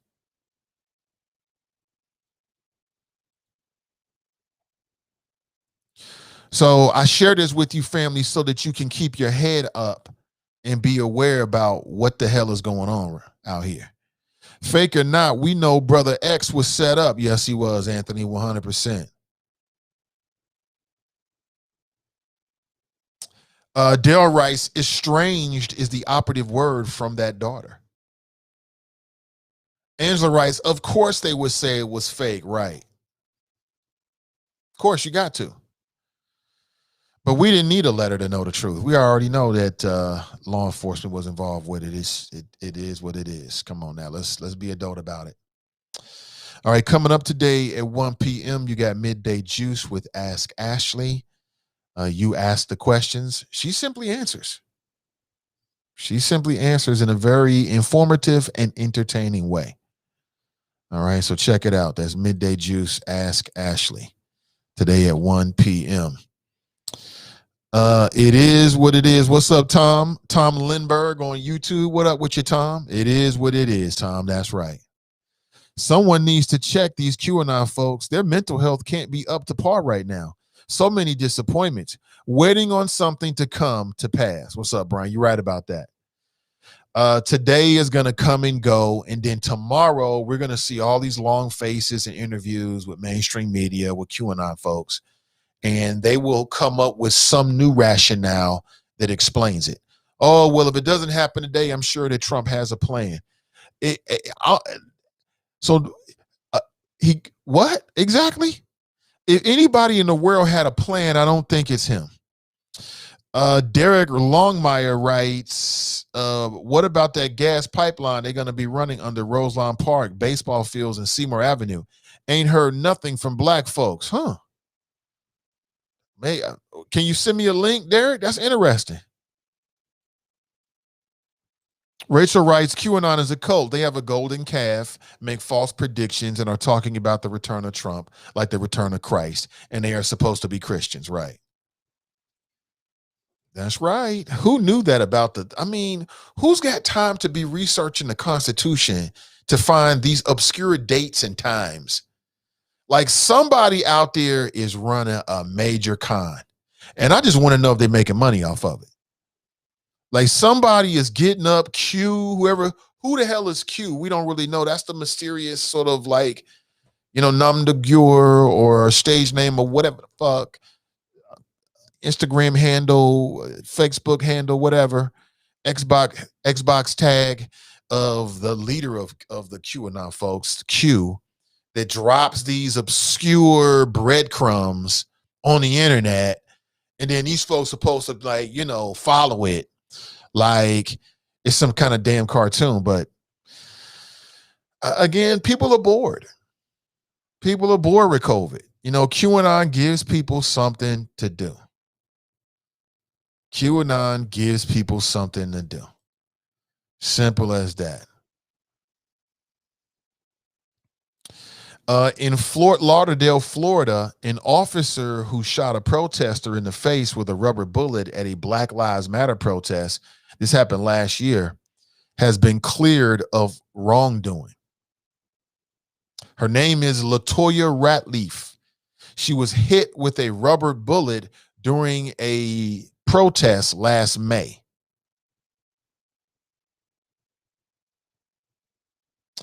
And she was struck by Detective Elazir Ramos. And why did Elazir Ramos strike her in the face, shoot her in the face with a rubber bullet? I can imagine that's gonna sting. So this woman, her name is Latoya Ratliff. She was at the protest. There's nothing wrong being at a protest. And she got hit in the face with a rubber bullet. Why did it happen? Well, it was a mistake. The quote, Detective Ramos identified and targeted an individual who had hurled a projectile at our officers with the intent to cause them harm. And an internal investigation determined that Detective Ramos did not intend to strike her in the face.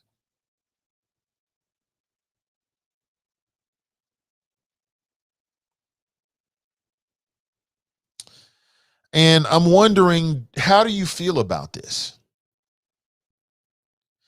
The rubber bullet left a 2-inch gash in her forehead and broke her eye socket. As a result, it required about 20 stitches. And apparently they're saying that she could have long-term vision and or brain damage.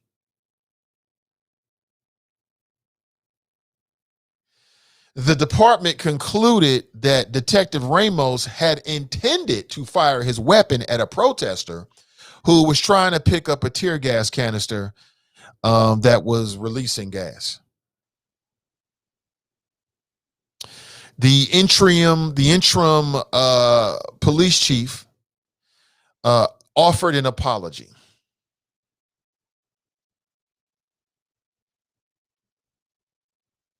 The officer is not going to face any punitive damages because it was a mistake. There's a lawyer for Miss Ratliff says that she is going to file a civil rights lawsuit against the city if no police reforms are made within the department. During an August sit down, a lead investigator told Ratliff that Ramos was a good guy who would not have shot her on purpose. So that's what happens when the police are in charge of investigating their own actions, is that they can somehow influence the way it goes because they're right there to talk to you about it. That's a tough one right there. Like, how many people think in a situation like that the officer should be dealt with some type of punitive reprimand or consequences? You know, you're having a protest, all kinds of things are going on. People got gas. I don't know what it is a fire extinguisher or a smoke creator or something like that. People are hurling things. An officer tries to shoot one person, shoots somebody else, and seriously injures them. Should the officer be held responsible, even though it was a mistake? Well, I don't know. Are private citizens held responsible for their mistakes? Like, who's ever gotten into an automobile accident on purpose? Isn't every single automobile accident just that, an accident, not on purpose? You still got to give them your license plates and your insurance card and whatever information, right? Your insurance company still going to hold you responsible with higher premiums, right? You still might get a ticket, even though it's a mistake. So I kind of feel that way. Like, on one hand, I'm like, man, it's the heat of the moment. You got everything going on. In situations like that, anything can happen. Like, part of me feels like if you go to the front lines of a protest, you have every right to do so. That's your democratic right. But when things start to get hot and heated, you already know what happens in some of these protests. People get hurt. So you're taking your own life in your hands, right? At the same time, you just can't mistakenly shoot people, seriously cause bodily harm, and then not be held responsible because it's a mistake. Where they do that at? Man, there's people in jail right now that kill people that never meant to do it with automobiles. You know, you look at your phone for an instant while your foot is on the accelerator. Now you kill somebody. That happens all the time. So, oh no. Akeem writes, use another example. Automobile insurance fraud exists, LOL. Right. I'm not saying it's the best example. When did this happen? That's Daryl. This happened last year, Daryl. Happened last year down in, I want to say South Florida. Yeah, in Fort Lauderdale. I'm looking at her face. I mean, damn, it looked like she was in a fight. A little closer here. It looks like she was in a fight. Like, she got two black eyes. Did it ricochet or something?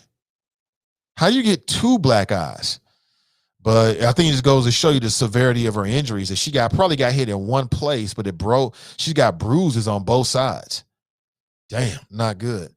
I wish her the best, a speedy recovery. I mean, that's a tough situation right there. Like, on one hand, it's like, well, you had a protest, you know? It is what it is. Things are going to happen. On the other hand, you just can't say, oops, my bad, and nothing happens to you. She'll probably get paid off by the city, though. Florida says it all. Kelly writes, good morning, everyone. Hey, good to see you, Kelly. I see that your efforts at the Board of Elections were not in vain. If I'm wrong, Kelly, set me straight. But as I understand it, the Board of Elections is going to review your case and your argument, and they're going to make a decision, within a week? Is that what the case is? So that means they might go back, and maybe there's a possibility that you might end up on the ballot. That'll be dope. TNT writes, pass the George Floyd Justice and Policing Act. Brian writes, Q is not a person anymore. It's a digital persona ran by a team, and Trump ain't on that team. He is just a trumpet, right? TNT writes, in qualified immunity. Not sure if you saw it yesterday, but you should check it out. The Truth to Power podcast hosted by the Cincinnati NAACP. If you missed it, it's up on their Facebook page right now. You can check it out for yourself. Good morning to you. Where are we here? I want to give you some local news before we roll out of here this morning. Give you a sense of what's been happening. I spent some time talking about the latest Melanie Bates interview and then putting it in its proper perspective in terms of what goes on in the city. It's just quite honestly, quite amazing. You got two journalists that are known for going hard in the paint. They ask all the questions that need to be asked and then some.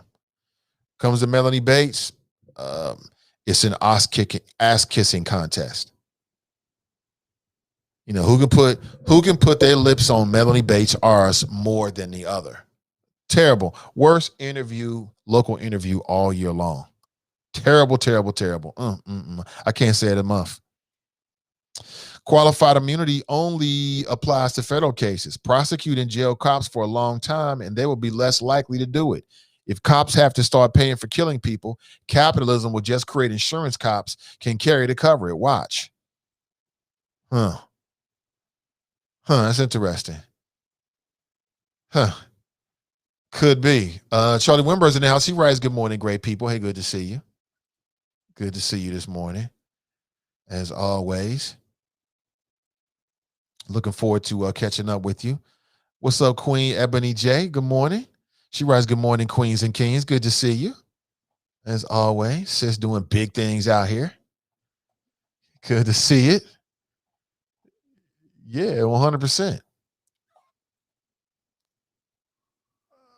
Okay, so Kim is asking Charlie to lower property taxes. ASAP versus ebooks. I think you can do both. I think Charlie can do both, actually. Keep watching. Might be surprised. Versus ebooks. It doesn't have to be one or the other, brother. You can do both. Why not?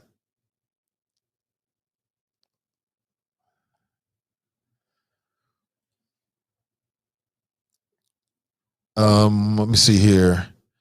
That's the thing. Same as you, when you discharge a real firearm, you have a clear target. Cops have to take into account of innocent bystanders. Same difference. I agree with you. That makes perfect sense. Anthony writes, I saw that sister's face. Her face was messed up. Yes, it was. She looked as if she had gotten into a fight. Hoover was the #1 actor in wiretaps, infiltration, misinformation, deceit, and murder of our Black leaders, and changed the trajectory of Black life to this day. We have not recovered. That's Sister V in the chop shop. Pay attention to the word estranged. At the end of the day, NOI was thoroughly infiltrated, just like all Black organizations were. It's time to have Hoover's name removed from the federal building. Good morning to you. Pat writes, good morning. CG Dubs in the house. Good to see you, Sister V. It's been a minute. Even with the passage of the bill, you have got to change the culture of the discipline. When these people know they've got to lose everything because of their actions, they'll quit. That Rambo-ish. I agree with you 100%. It's tough because a lot of these officers get off. What's up, Politically Petty Show? What's up? Janice's show contributions. I don't know what the hell that means. Sounds like somebody's got a personal beef. TNT writes, my God. You talking about what happened with that sister? Yeah, it's real out here. And they probably don't even want to pay her. Can AJ Green juggle and catch a touchdown at the same time? I don't know what the point is. Damian writes, good morning. Good to see you, Damian. Dale writes, COINTELPRO, absolutely. All that stuff is still real, family. We know it. It's still in place. We get it. It never stopped. This ain't nothing new. It is what it is. We are where we are.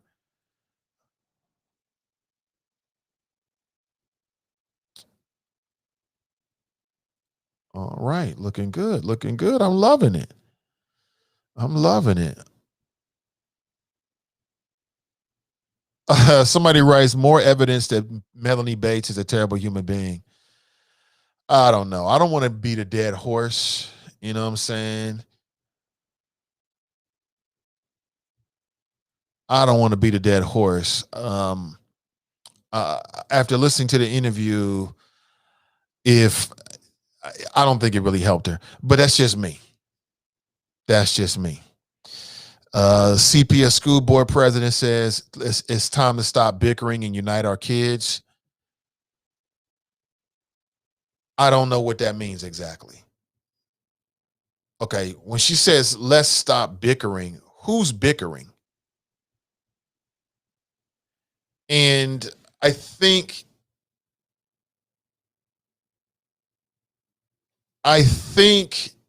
that I've got an issue with, again, I know she didn't write the headline, but she made the comments that are part of the headline. And I read the article. And what I would say is that the board needs to take more responsibility for the environment that they created. If in fact number one, I don't think that bickering is the right way to put it. I don't think that bickering is the right way to define the way that people have been reacting to the school board. No, nobody's bickering. What happened is that the school board made a decision and they didn't do what they said they were going to do, number one, and they didn't take the proper steps to engage all of their partners. And when they did that, it opened up the door for more critiques and criticism. So let's get this straight, Melanie Jones. And let's get this straight, Carolyn Jones. I should say not Melanie Jones. Melanie Jones. That's funny. Carolyn Jones. Let's get this straight. It's not bickering. It's called being held accountable. And we know that Carolyn Jones has an issue of being held accountable because when she came on this show, when I asked her questions, she started talking about me baiting her. And that told me right then that she wasn't used to being held accountable for words that come out of her mouth and her logic. And unite our kids. I don't know. That sounds good. Unite our kids, but the issue was never uniting our kids. I don't understand what that means, and unite our kids. What does that mean exactly? The kids this was never about the disunity of children. This was about what's the best thing to do for public safety. That's what it was about. And when I hear board members say, well, there's a lot of parents who feel this way, what I would say is, this is why it's so important to do parent surveys. Because some tells me that overwhelmingly parents were against the idea. Overwhelmingly. That's something tells me. At least while it wasn't safe. So there's still a whole bunch of bull going on that's being played by these school board members. And in particular by Carolyn Jones and Melanie Bates in their public comments. It's like, it just doesn't make sense. You know what I'm saying? Like, if you really don't want bickering, if you really want unity, then you have to take the steps to, as a leader, you're the school board president, to make sure that you're making decisions in a way that will foster that. Dale writes, sounds like political placating, right? TNT writes, how are the kids divided? Right, that's what I'm saying. You know, it's one thing to read it. It's another to ask yourself, what does that mean? Let's stop the bickering and unite our kids. That's not the issue, Carolyn Jones. The issue is making the best decision per health for our kids and the adults. And they didn't do that. Simple as that. And so now they want to backtrack and rewrite the history and try to paint themselves as empathetic figures. But if they were so empathetic and care so much about the community, then why did it take for me and for us to challenge them, for them to actually do that? Why did it take for, parents at Walnut Hills and community members to get deep with the science in order for them to do that? So I get it. I mean, this is what humans do. This is the game, this is the political part of being a school board member. You want to influence the public and put your thoughts out there. You really should, but it doesn't mean that we have to accept it without being critical thinkers.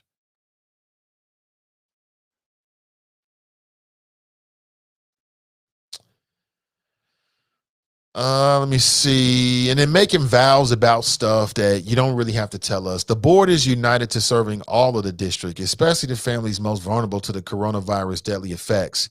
As board president, I vowed that we will continue to do so. Yeah, but we thought you were doing it already.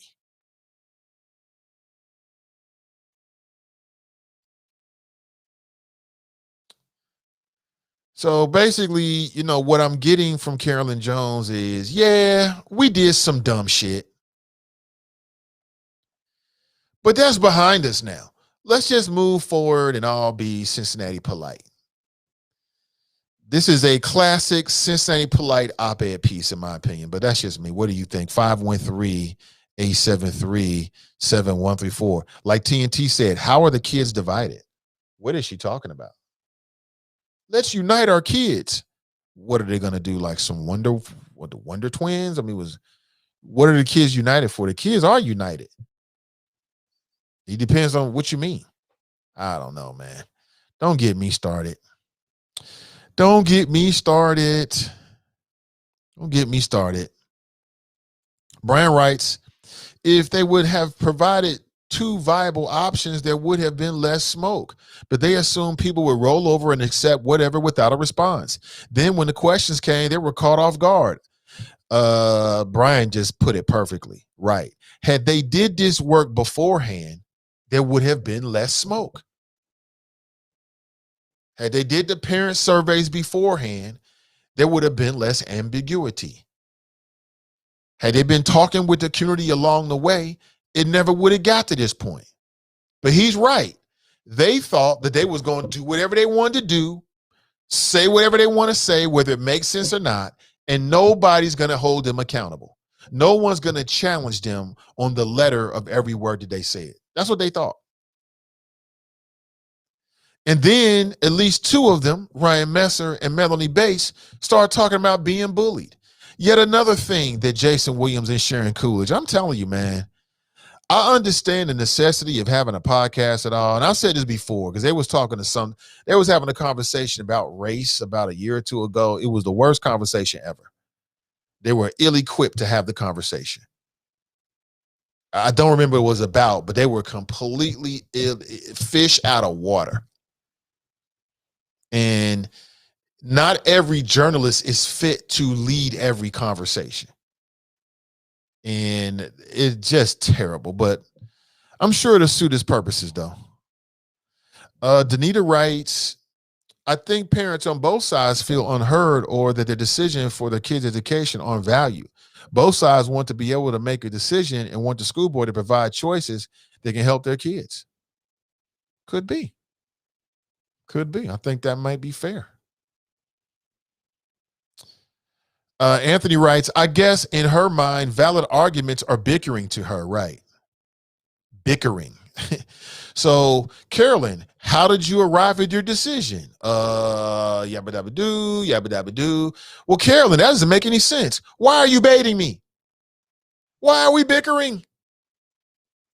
I just want to tell you what it is and you accept what it is. You can't do that. We're bickering. Come on now. Bickering?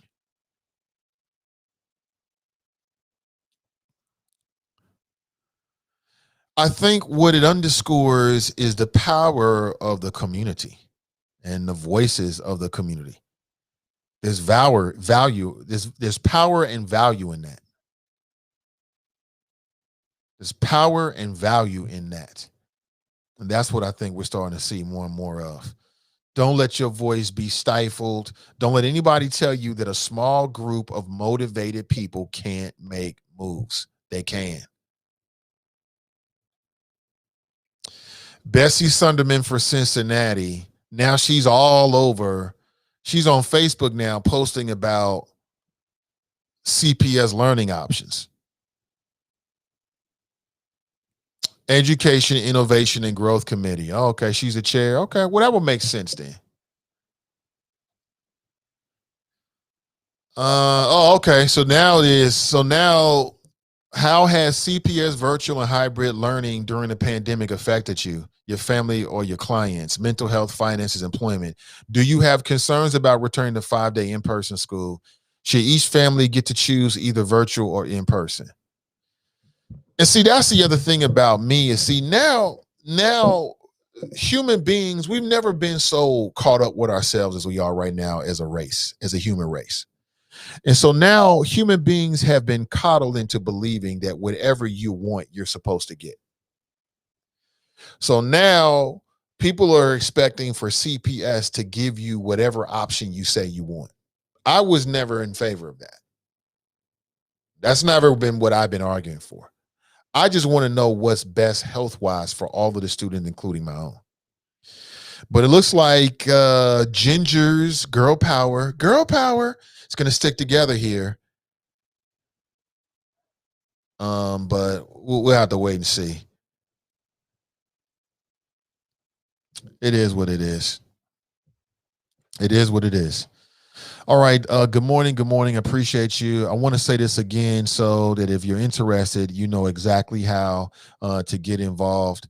So on Saturday of this weekend coming up, there's going to be a drive-through voter registration and candidate petition signing event.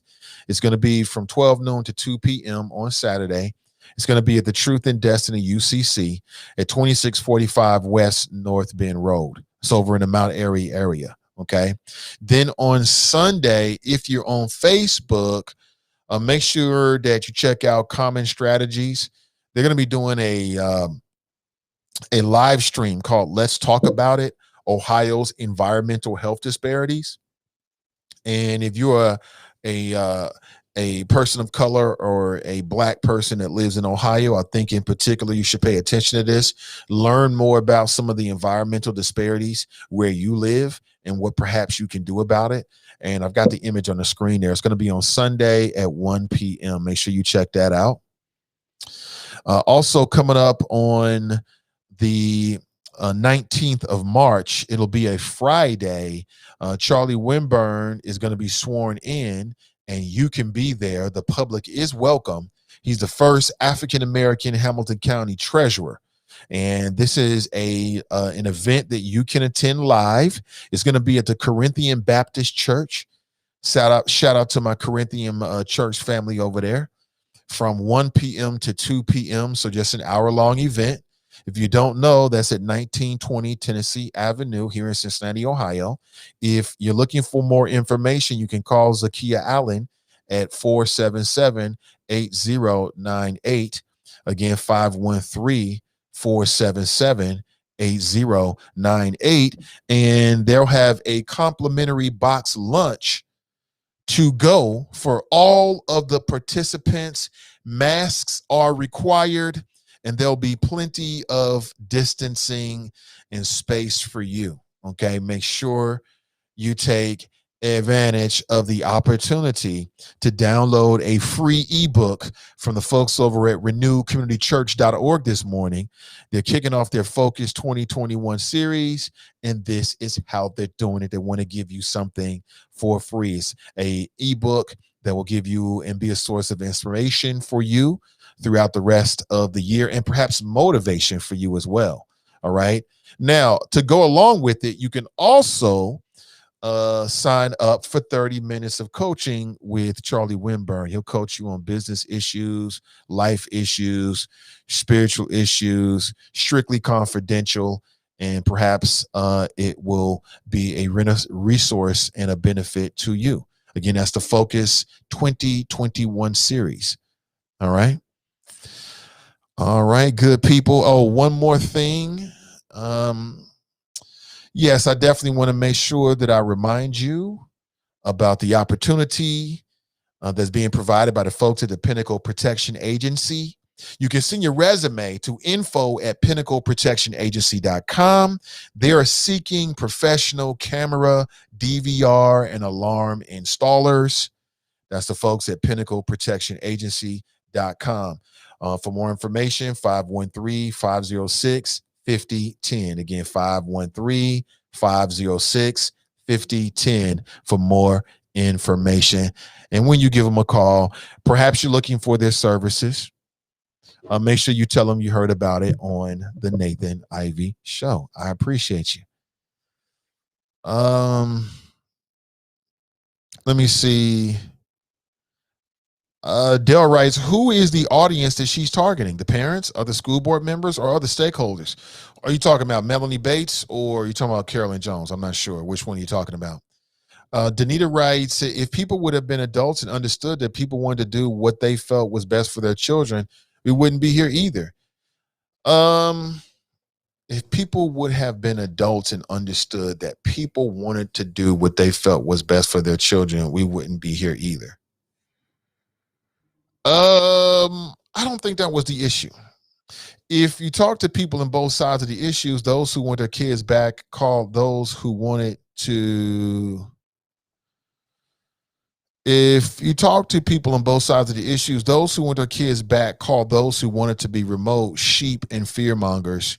Those who wanted remote called parents who wanted to give back less educated and said that they didn't care about their kids, the staff, or the parents. They were just selfish and wanted babysitters. That is the definition of bickering and division. Let's see here. If people, those who wanted remote called parents who wanted to give back less educated and said that they didn't care about their kids. I'm sure that happened. And those that didn't, those who wanted, and they didn't care about the kids, the staff, and other parents. Yeah, I definitely said that and stand by it. And they were just selfish and wanted babysitters. That is the definition of bickering and division. I mean, yeah, maybe. Vanessa writes, CPS should have a plan for next year. COVID will stay. And they're working on a plan right now. As I understand it, they're going to reveal it soon. Anthony writes, Bessie Sunderman should be more concentrated on the wealth equity disparity in the city. That is what her main job on council does encompass. Well, she's also the chair of something over education innovation. So it sounds like it's within her purview and wheelhouse to deal with those issues. Now, what role is she going to play? Is it going to be a positive role, a negative role? I don't know. We'll find out together. I don't know at this point. So far, I have to say it don't look good. Danita writes, boom, to Vanessa. How do we move forward so that the same barriers aren't still prohibiting learning? Well, it depends. Some would say we move forward by getting rid of board members. Some would say that we push the board to come up with more comprehensive plans. I'm more of the latter. So, my thing is that I hope that the board comes out of this smarter, more capable, more connected with the concerns of the community, and therefore it'll make them better leaders. Yeah. But the Melanie Bates thing is something different. See, people want to conflate all of this, and that serves only one purpose, and that's to shield Melanie Bates. We also have every right to judge school board members by how they led during this crisis as well. That's also should be a factor in people's decision as well. We'll have to wait and see. Real leadership is how we move forward. Listen and engage all stakeholders, parents, teachers, students. Glenn writes, all done. Damn, you got a dentist procedure and everything and came back, huh? Damn. Hey, listen, folks, thank you for being here. I really appreciate you. It is always my pleasure. Sharon Coolidge needs that that work, does she? She does. Let me see. Okay, nothing too much there. Hey, listen, folks, thank you so much for being here. I really appreciate you. I love doing the show for you every single morning. And as always, it is my immense pleasure to be with you. I'll be back and better than ever with you tomorrow morning. We'll kick it off at 7:30 a.m. And I may have a special guest. Tomorrow. You never know who we might be talking to here on the Nathan Ivey Show, your morning destination for interesting conversation. Have an incredible rest of your Thursday. I'll talk with you real soon. Remember, winners focus on winning. Losers focus on winners. Stay focused and stay winning. And we'll and we'll talk real soon. Until next time, I'm out.